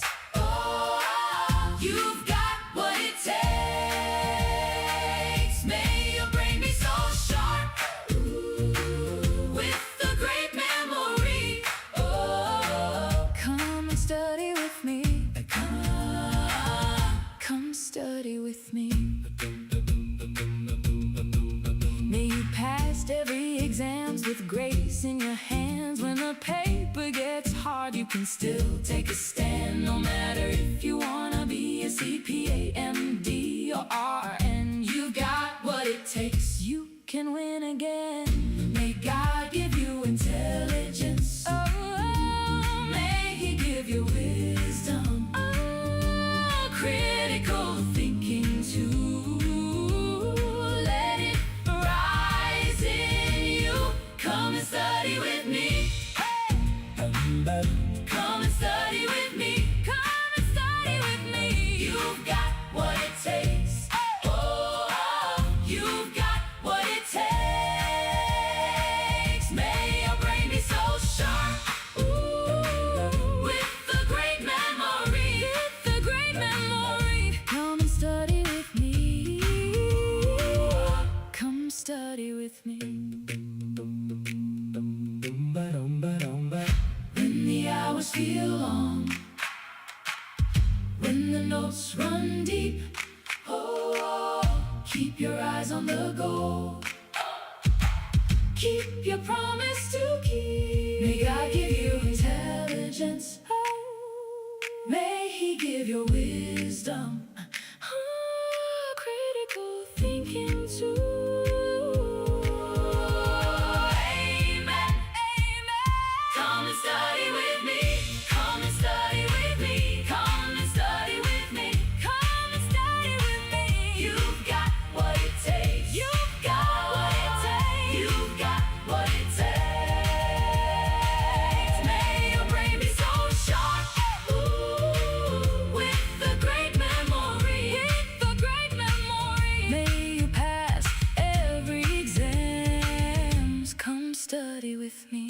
Come study with me. Come and study with me. Come study with me. Let's master our craft. Let's work on our dreams.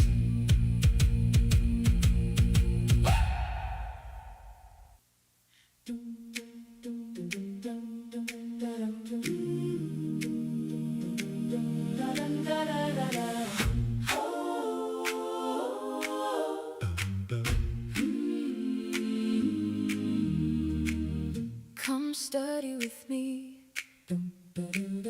Come study with me. We open the books and we keep our feet steady. Let's master our craft. Let's work on our dreams. Oh, one page at a time till the whole room believes. May God give you intelligence. May He give you wisdom, critical thinking too. Let it rise in you. Come and study with me. Come and study with me. You've got what it takes. Oh, you've got what it takes. May your brain be so sharp, with a great memory. Oh, come and study with me. Come study with me. May you pass every exams with grace in your hands. When the paper gets hard, you can still take a stand. No matter if you wanna be a CPA, MD, or RN, you got what it takes. You can win again. May God give you intelligence. Oh, may He give you wisdom. Oh, critical thinking too.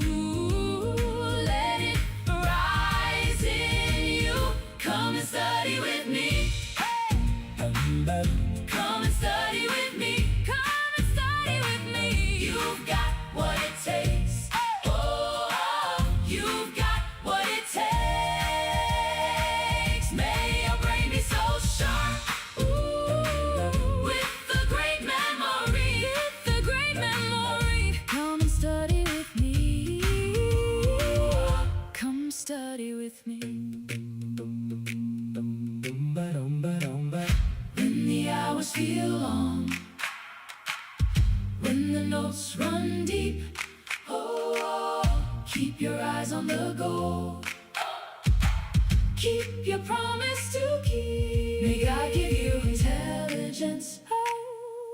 May He give you wisdom. Critical thinking too.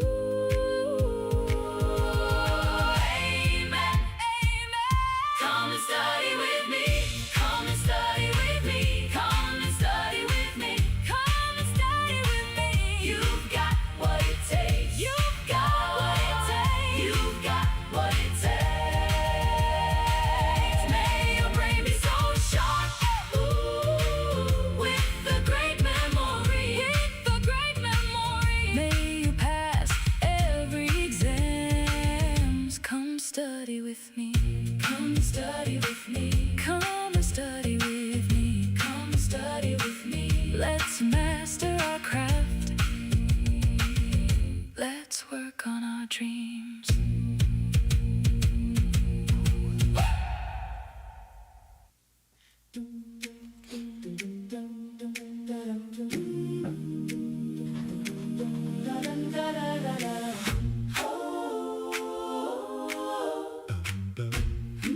All right, we're back.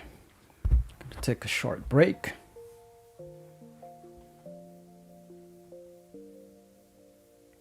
Okay.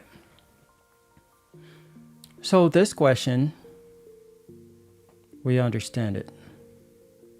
Let's move to the next one.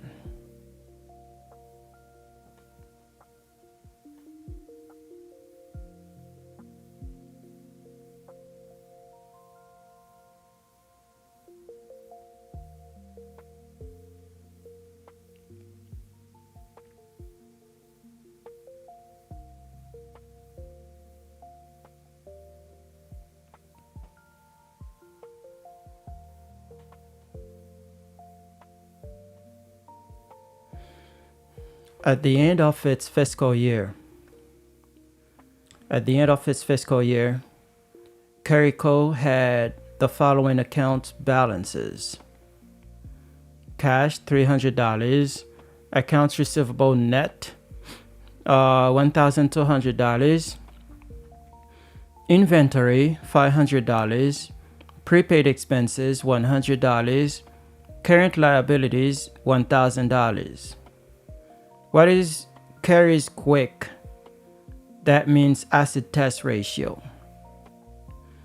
What is the formula for quick ratio? The formula for quick ratio is quick asset divided by current liabilities. What is quick asset? Is cash, accounts receivable. All right. In this case, it's going to be cash and accounts receivable only. All right. Light is, let me fix it.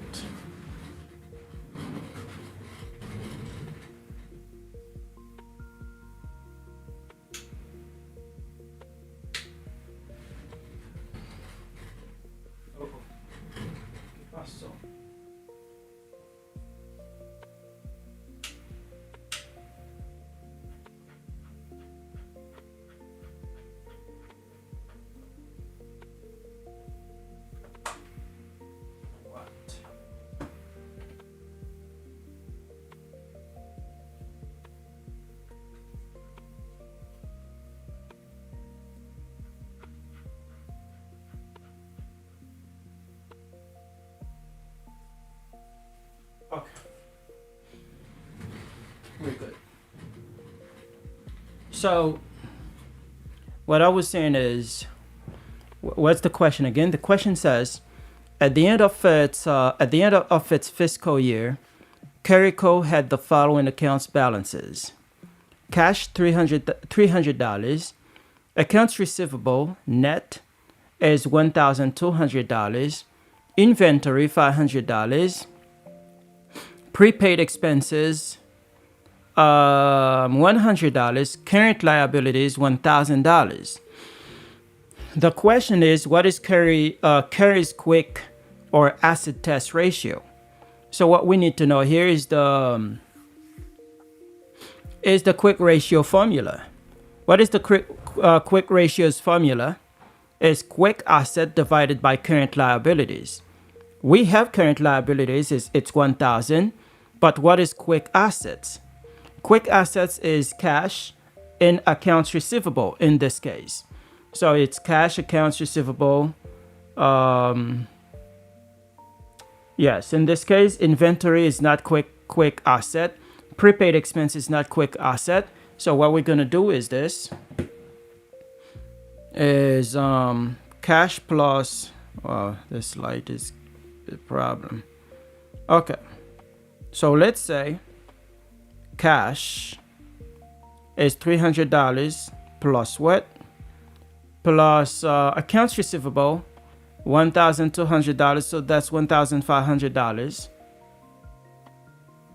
divided by current liabilities, which is 1,000.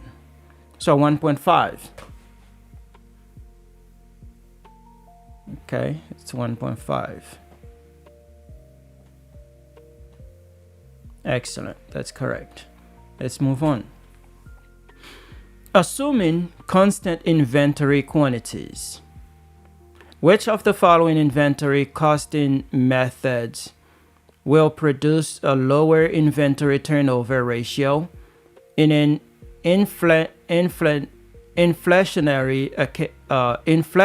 economy? Inflationary economy. We have FIFO, we have LIFO, moving average, weighted average. Let's understand this question.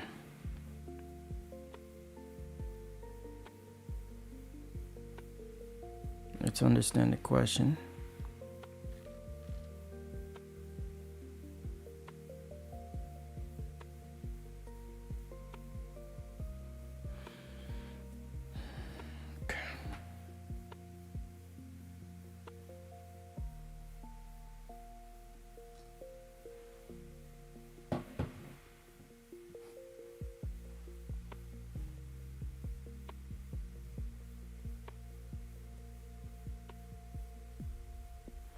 All right, the question says, assuming constant inventory quantities, which of the following inventory costing methods will produce a lower inventory turnover ratio in an inflationary economy? Let's attack this the same way you attack the current ratio versus quick ratio question. Don't think formula first. Think Why is the examiner asking this? The ratio is inventory turnover, which is cost of goods sold divided by average inventory. Okay? Inventory turnover is cost of goods equals cost of goods sold divided by average inventory. Interpretation: how many times did we sell through our inventory? Which of the following inventory costing methods will produce the lower inventory turnover ratio? Okay. How many times did we sell through our inventory? Now the examiner asks, which inventory costing method produces the lower inventory turnover ratio during inflation? Translation: which method makes this fraction smaller? Let's think about what inflation does. During inflation, old inventory equals cheap. New inventory equals expensive. Example: January purchase is equals $10. December purchase equals $20. FIFO says sell the old cheap stuff first. Therefore, cost of goods sold equals lower. Ending inventory equals higher because the expensive inventory remains on the shelf. So cost of goods sold goes down, inventory goes up. Look at the turnover formula. Lower numerator, higher denominator. That makes the ratio smaller. LIFO says sell the newest expensive stuff first.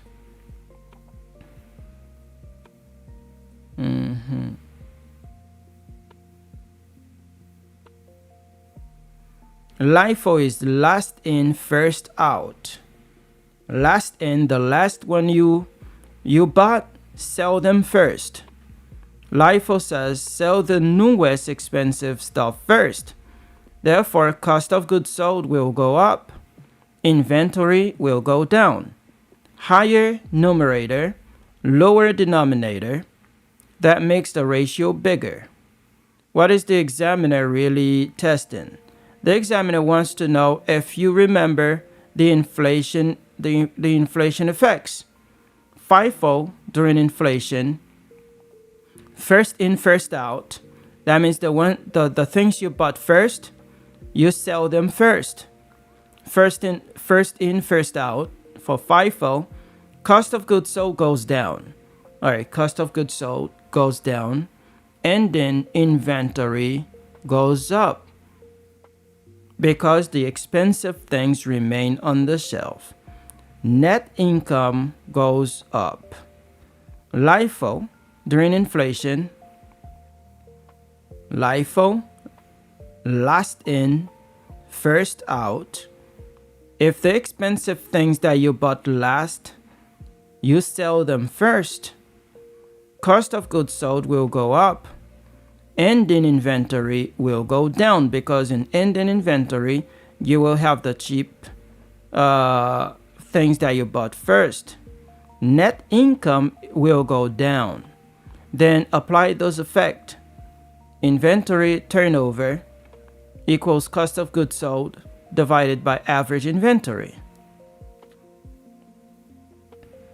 To get the lower turnover ratio, do I want a smaller numerator or larger denominator? Answer both. FIFO gives both. Cost of goods sold goes down, inventory goes up. Perfect recipe for a lower turnover ratio. So it's FIFO. First in, first out. An inflationary economy. First in, first out.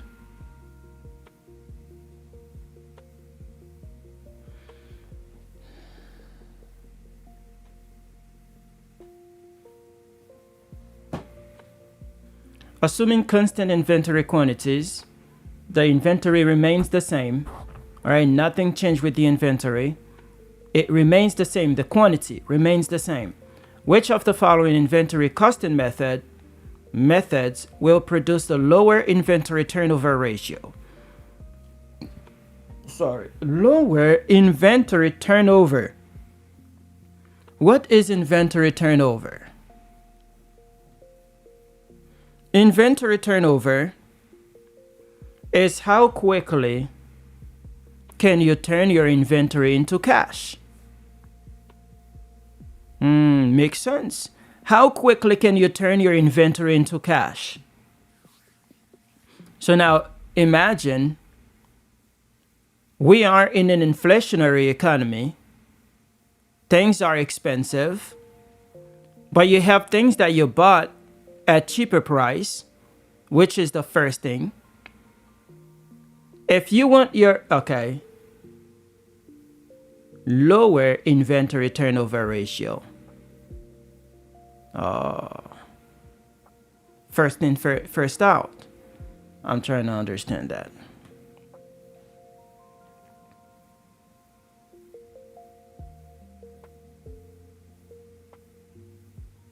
Well, what I'm thinking is FIFO, first in, first out, would give us a higher inventory turnover because if we are selling the cheap things first, that is the same product, I believe. It is the same product.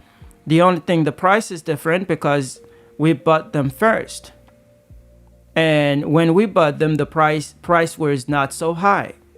So we're going to be selling them at a lower price. Inventory turnover is how quickly can you turn your inventory into cash. So if we're doing FIFO, first in, first out, selling them at a lower price, the inventory will turn over more quickly. Therefore, the inventory turnover would be higher.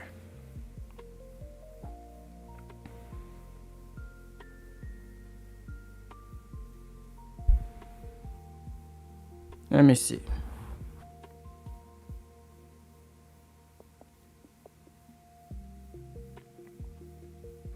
Here is the key. Inventory turnover does not measure how fast customers buy the product. It measures inventory turnover equals cost of goods sold divided by average inventory. Notice, no sales dollars, no selling price, no customer demand. Only cost of goods sold and inventory. Let's use your example. Suppose you have the exact same 100 units sold. FIFO during inflation, old costs are cheaper. Cost of goods sold equals $1,000. Ending inventory is $2,000. Turnover is 0.5. So it's 1,000 divided by 2,000, 0.5. LIFO during inflation, newest costs are higher. Cost of goods sold is $2,000.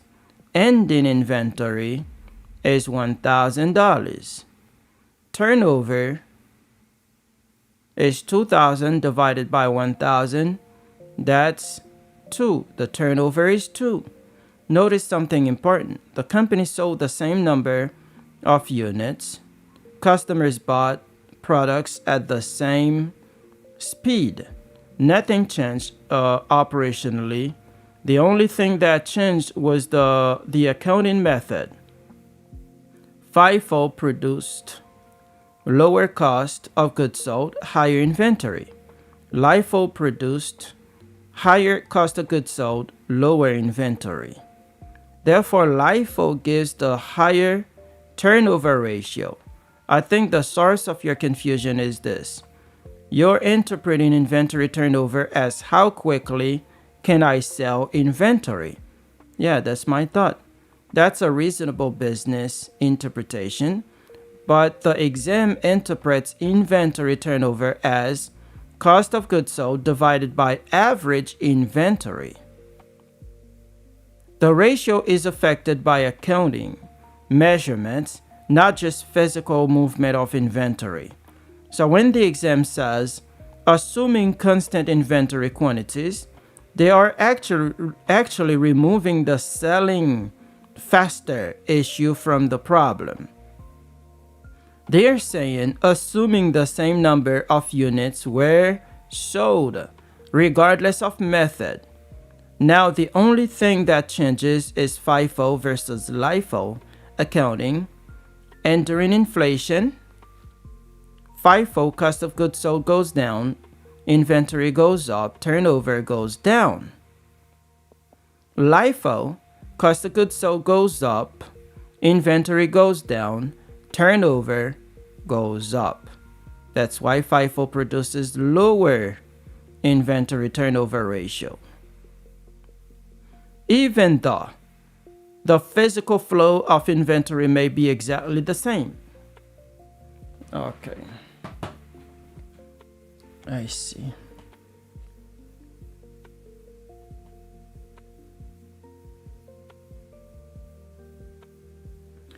Greenco has an inventory conversion period of 80 days and annual revenue of $4,200,000.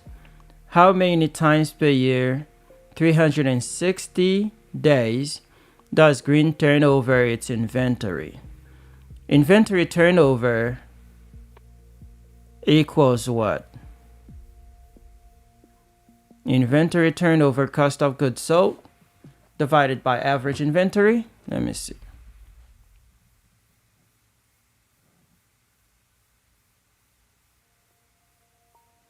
Inventory turnover ratio. Yes.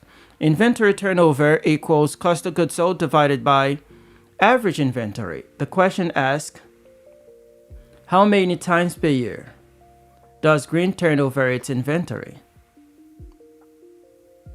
The year has 360 days.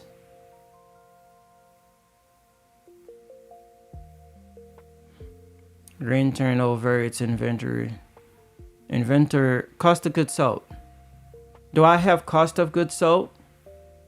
Green has inventory conversion period of 80 days in annual revenue.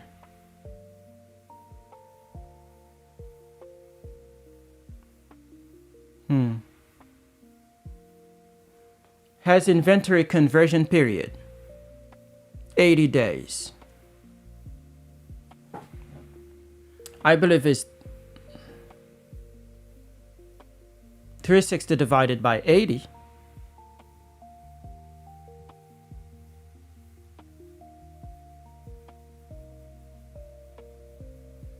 $4.5.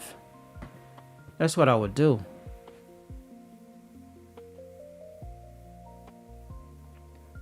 $365 divided by inventory conversion period. So this is not just calculating inventory turnover. It's calculating days.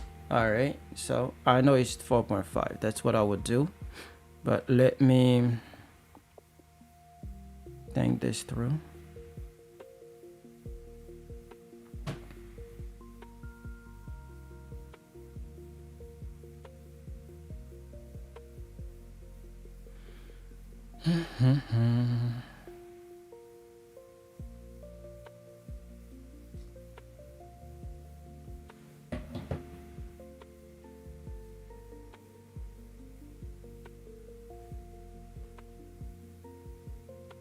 That's correct. 4.5 is correct. So let's interpret this question. Greenco has an inventory conversion period of 80 days. Stop. What is an inventory conversion period?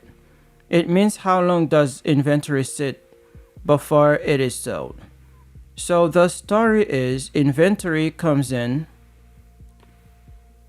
sits for 80 days, gets sold. That's all they are saying. Next phrase, an annual revenue of 2 million. This is just to confuse you. This is actually suspicious. Ask yourself, do I need revenue to know how many times inventory turns over? Not usually. The examiner may be trying to distract you. Yes, that's what they were trying to do. Final question, how many times per year? Okay, and the year has 360 days. Does green turn over its inventory? Now, let's translate.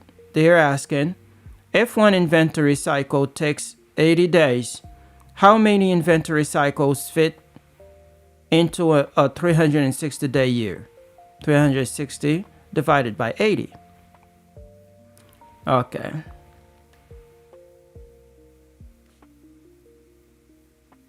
All right.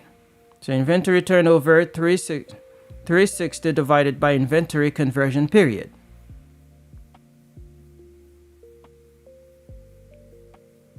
Okay. We got it, but need to understand why we got it. Inventory conversion period, ICP, is number of days in the year, 360 or 365, divided by inventory turnover ratio. Yeah.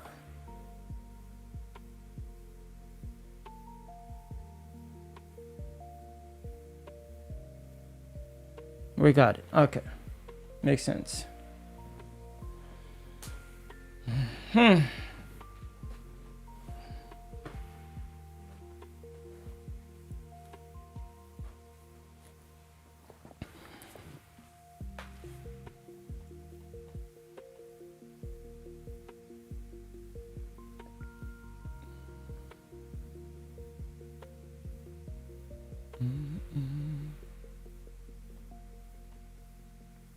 A company is experiencing cash flow issues.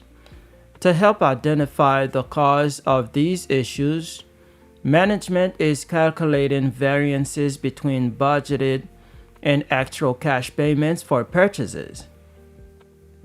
Purchases on account during November were as follows. November, budgeted $10,300, actual $15,450. Okay, so a company is experiencing cash flow issues.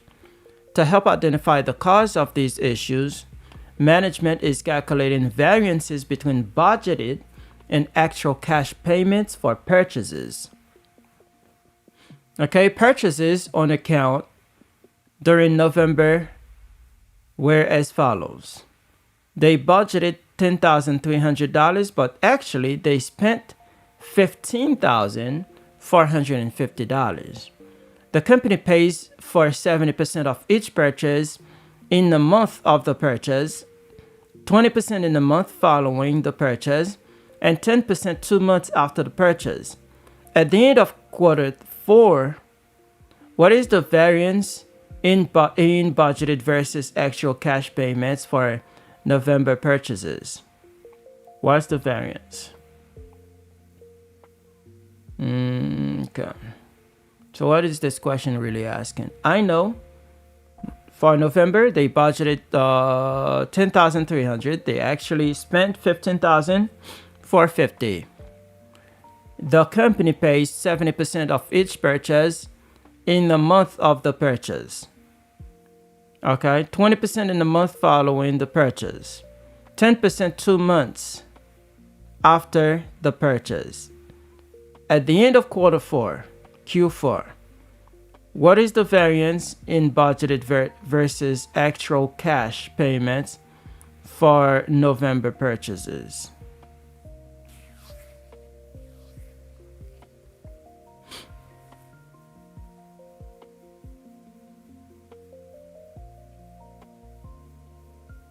What is the variance at the end of quarter 4? I think they only asking what's the difference. 15,000 minus 10,000. Should I do that first?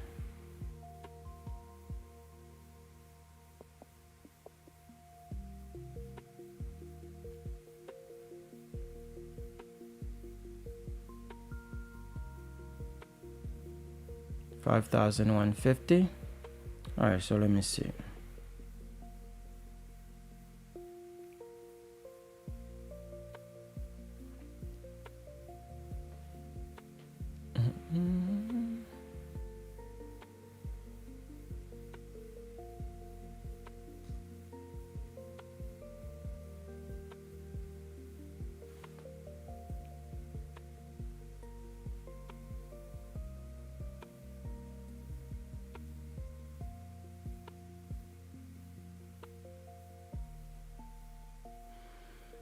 Okay, let's work on this. First, a company is experiencing cash flow issues.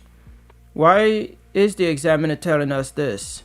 They are setting the stage. Translation: the company doesn't have enough cash, and management wants to find out why.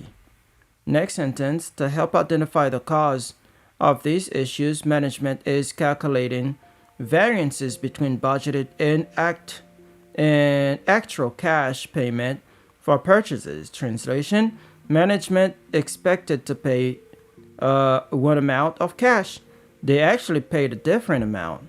They want to know the difference variance. So immediately think budgeted cash payment versus actual cash payment. Purchases on account during November were as follows. Budgeted 10,300, actual 15,450. Stop. Notice carefully. These are not cash payments. These are purchases on account, credit purchases, meaning we bought inventory, not we paid cash.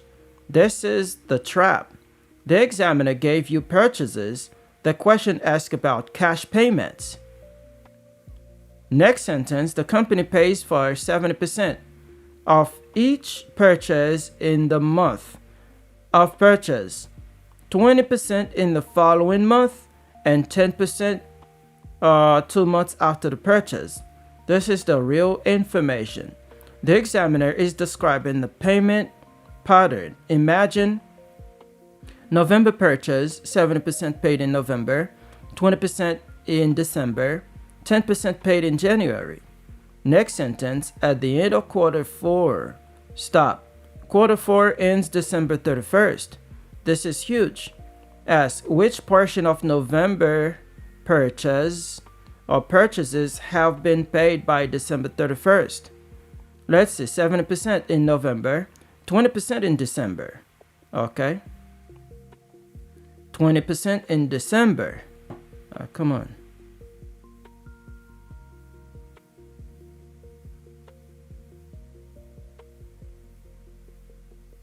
Okay. Which portion of November purchase have been paid by December 31st? 70% in November plus 20% in December. That equals 90%.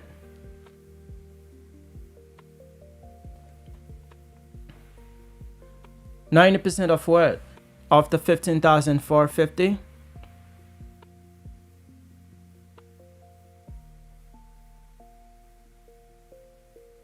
Okay.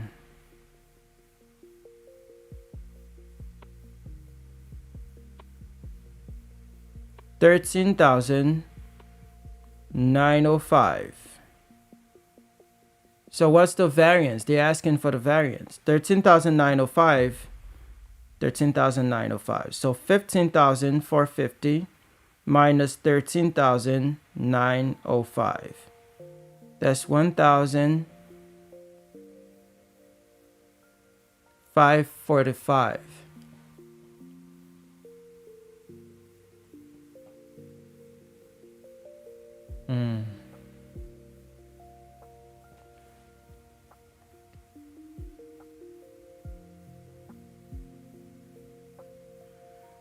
What's the question? At the end of quarter 4, what is the variance in budgeted versus actual cash payments? Okay. Payments for November purchases. Oh, okay. So it's not how much they pay. 13,000. All right. So they paid 13,000. 905 at the end of quarter four. 13,905 at the end of quarter four. 13,905 minus 10,300. 13,905 minus 10,300 is 3,605.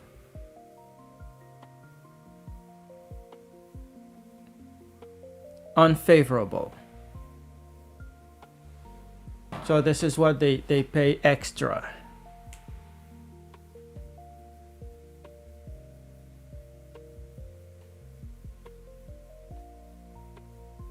Nope.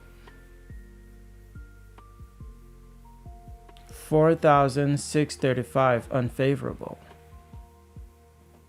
What?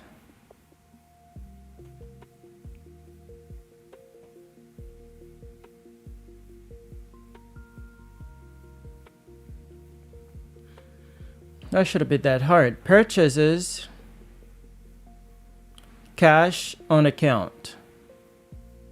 Okay, on account, we have month 1 pay 70%, month 2 20%, month 3 10%. Variance analysis compares current period financial amounts to prior period or budgeted amounts. Significant variances may indicate performance or productivity issues. Example, overpayments leading to a reduction in cash that need to be investigated and resolved. Interpreting variances. Example, determine if they are favorable or unfavorable. Depend on management's objectives. In this case, in response to cash flow issues, management is evaluating cash payments for purchases. The company should delay cash payments to improve cash flow. Alternatively, the company may make early payments if suppliers offer discounts. The company pays for 70% of each purchase in the month of the purchase, 20% in the following month, and 10% 2 months after the purchase. This means November purchased are paid 70% in November, 20% in December, and 10% in January. Okay. That means after quarter four. At the end of quarter four, the variance in in cash payments related to November purchases is 4,635. Unfavorable. So actual purchases 15,450. Paid in November 70%. You pay 10,815 in November. Paid in December 3,090. That's 13,905. Yes. So variance $5,000.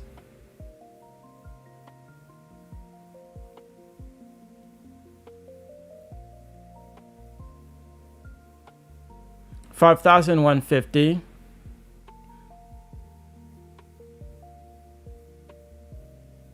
Paid in November, 3,605. Paid in December, 1,030. Total 4,635. I don't get that.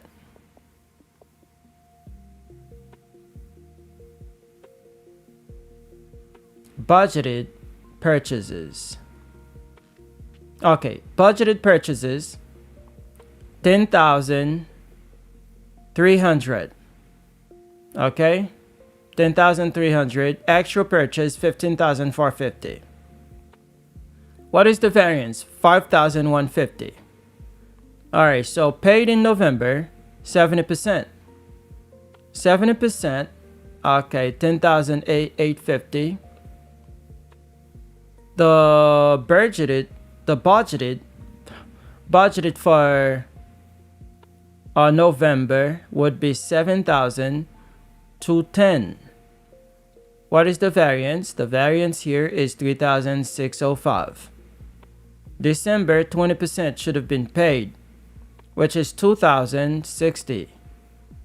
What is the variance? But you pay 3,090. The variance is 1,030. So the total paid is 13,905, which is what I got. Total you should have paid, say budgeted, is 9,270. So here you make the difference. That's why you have 4,635. Okay. So what you compare, you don't just compare the total at the end of the quarter. You compare month to month. All right, budgeted versus actual. Oof. Budgeted versus actual payment. Month to month. And then this is what, okay, makes sense. Makes sense. A company has current liabilities of $25,000, non-current liabilities of $40,000, and total equity of $150,000. What is the company's debt ratio? Debt to equity ratio. Debt to equity is, what are you calculating? You're calculating debt because it says debt to equity. So it's debt divided by equity, or liability divided by equity, right? So a company had current liability of $25,000, non-current liability is $40,000, and total equity of $150,000. So debt to equity ratio. Debt needs to be on top. It's liability divided by equity. So what do you have as liability? 25 plus 40 is 65,000. Okay, 65,000. But you have $150,000 as, and total equity 150,000. Debt to equity. Wait. Percent. Okay. Debt to equity ratio. $65,000 of debt. $150,000 of equity. Okay. So 65,000 divided by 150,000, 0.04.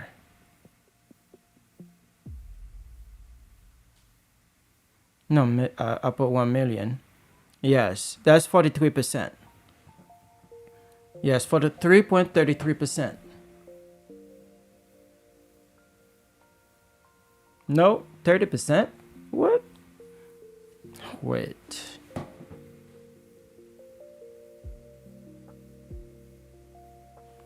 $65,000. 30%. Debt to equity ratio, total liabilities divided by total equity. Yes. Total liability is what? 25 plus 40. That's 65. And total equity is 150,000. Total debt ratio. Debt to equity ratio. What is the company's debt ratio?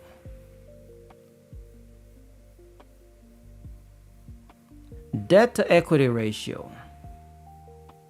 Total liabilities divided by total equity.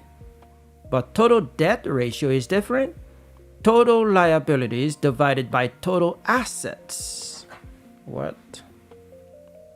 Okay. It was not that easy.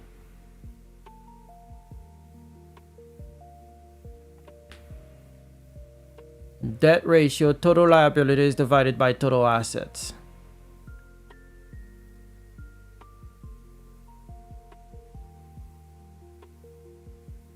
It was not that easy, my friend. Okay, let me see something.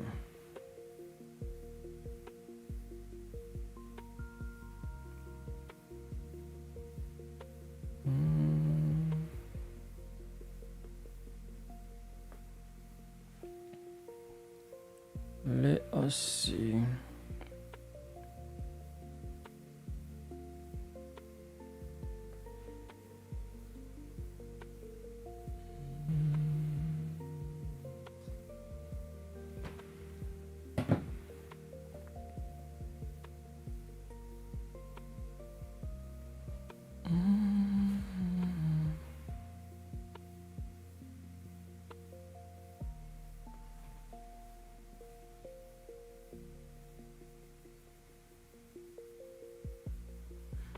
Okay, this is another question where the examiner is testing whether you understand the story behind the ratio. Let's interpret it phrase by phrase. First phrase, a company has current liabilities of $25,000. Translation, short-term debt is $25,000. Second phrase, non-current liabilities is $40,000. Translation, long-term debt equals $40,000. Stop and combine them. The examiner has given you current liabilities and non-current liabilities, $65,000. Total liabilities, $65,000. Third phrase, total equity is $150,000. All right, translation. Owner's investment is $150,000. Okay, final question. What is the company's debt ratios or debts? What is the company's debt ratio? Now ask yourself, what is debt ratio really asking? Not a formula, a story. The debt ratio asks what percentage of the company's assets came from creditors. Out of every dollar of assets, how much was financed by debt? What do we need? We already have debt, $65,000. But debt ratio compares debt to total assets. The examiner didn't give total assets directly. Why? Because they want to see if you know. Assets equal liabilities plus equity. Yes. Assets equals liabilities plus owner's equity. Build the balance sheet. Liabilities $65,000, equity $150,000. Therefore, assets equals $215,000. Now interpret the ratio. Debt ratio is total liabilities divided by total asset. So 65 divided by 215. This is why you have the 30%. I see. You see? It didn't ask you debt to equity ratio. They asked you the company's debt ratio. Not debt to equity, debt ratio. Okay? So debt ratio is total liabilities divided by total asset. What is total asset? Asset equals liability plus owner's equity. So you put them together, and then you got to make the difference between the debt to equity ratio and debt ratio. Okay, debt to equity ratio, yes, debt to equity is total liabilities divided by total equity. Okay, total liability divided by total equity, debt to equity ratio. But if it's debt ratio, is total liabilities divided by total asset. And you need to know asset is asset equals liability plus equity. You got to know that. Okay. All right, let's keep moving. Keep moving, my friend. Which of the following ratios would be used to evaluate a company's profitability? Being profitable. Current ratio, inventory turnover, debt to total asset, gross margin ratio, debt to total asset. No, it's not profit. That's not calculating profit. gross margin ratio, margin ratio. Are you being profitable? Do you have a margin? Yes, that would. Yeah, that could calculate if you're profitable. Inventory turnover ratio. No, that does not calculate profitability. I would say gross margin ratio, because if you have a margin, you bought something for $10, you sell it for $15, you have a margin of $5. This is your profitability. That's your profit. And if this is not correct, my friend, I know what it would be. That's correct. It's fine, man. You're learning, okay? Gross margin ratio, return on asset. Profitability ratio is gross margin ratio, return on asset. Okay? So you need to know these things. A company reported the following items for the current year. Beginning inventory, $17,000. Ending inventory, $13,000. So something in the middle. The company purchased $55,000 of inventory during the year. What is the company's inventory turnover ratio? Inventory turnover ratio, inventory turnover, cost of goods sold divided by average inventory. Inventory turnover ratio, cost of goods sold, right? Let me see. Beginning inventory, you need to know average inventory. Okay, yeah, average inventory is 17,000 minus 13,000. Are you sure?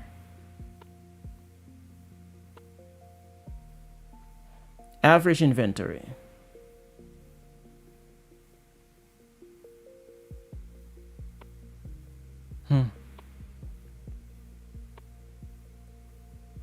That would be 4,000.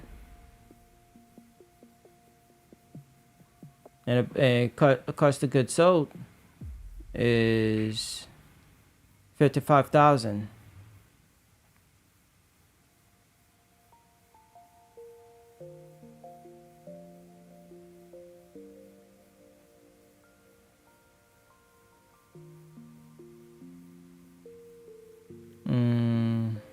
Wait, let me. Okay.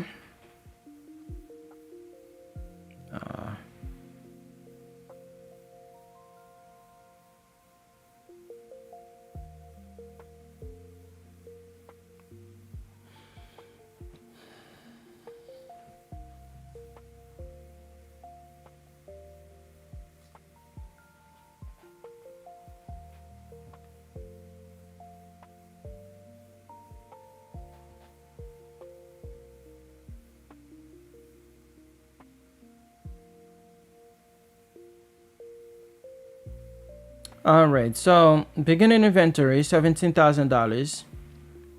This is how much inventory we had on January 1st. Think start of year, inventory equals $17,000. Second phrase, ending inventory, $13,000. Translation, this is how much inventory remained on December 31st. Think end of year, inventory equals $13,000. Third phrase, the company purchased $55,000 of inventory during the year. This is the key sentence. Ask what happened to the inventory we started with. $17,000. Then bought $55,000. So total inventory available was $72,000. But they only ended with $13,000. So where did the rest go? Answer, it was sold. This is really a hidden cost of goods sold question. The story, imagine a warehouse beginning inventory is $17,000. New purchases arrive, $55,000. Total available $72,000 at year end. $72,000. All right. So at year end, you have $13,000 still sitting on the shelves. $13,000 of inventory is still sitting on the shelf. Therefore, 72,000 minus 13,000 is 59,000 left the warehouse. That's cost of goods sold. What is inventory turnover? Asking, how much inventory did we buy?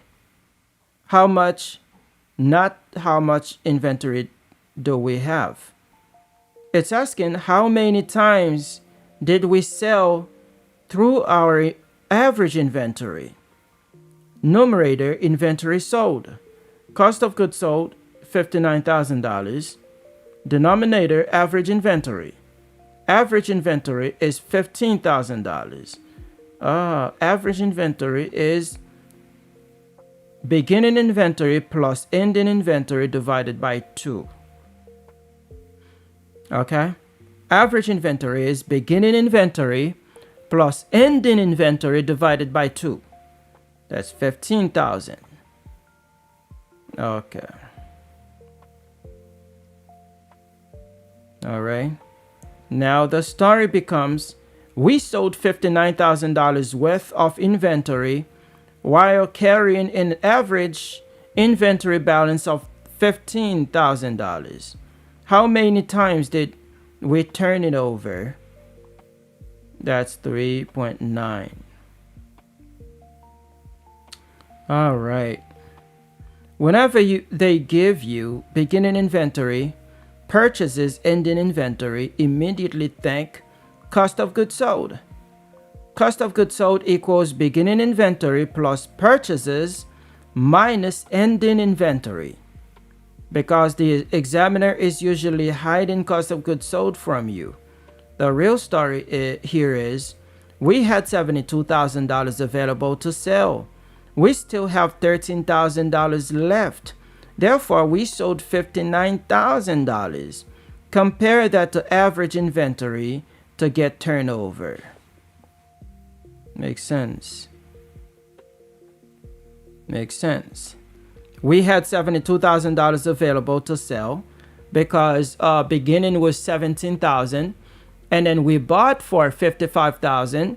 That makes it $72,000 available.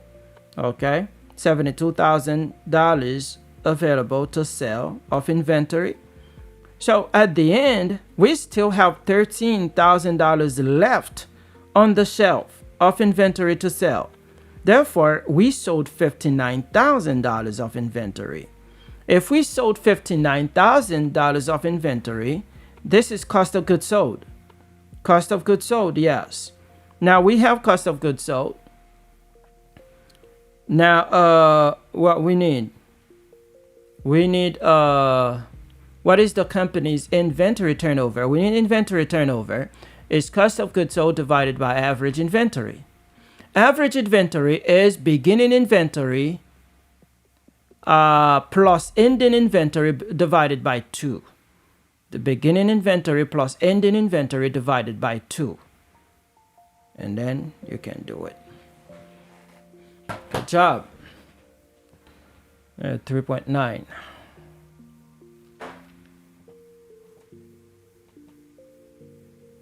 Okay.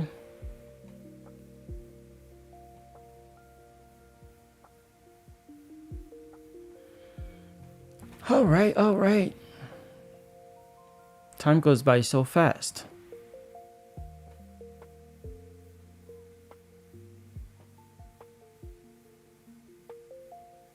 Time goes by really, really fast, my friend. So, who's here with me? Is there anyone watching? All right, so that's it. That's good for the day. We're gonna end the live right now, so we'll see you tomorrow.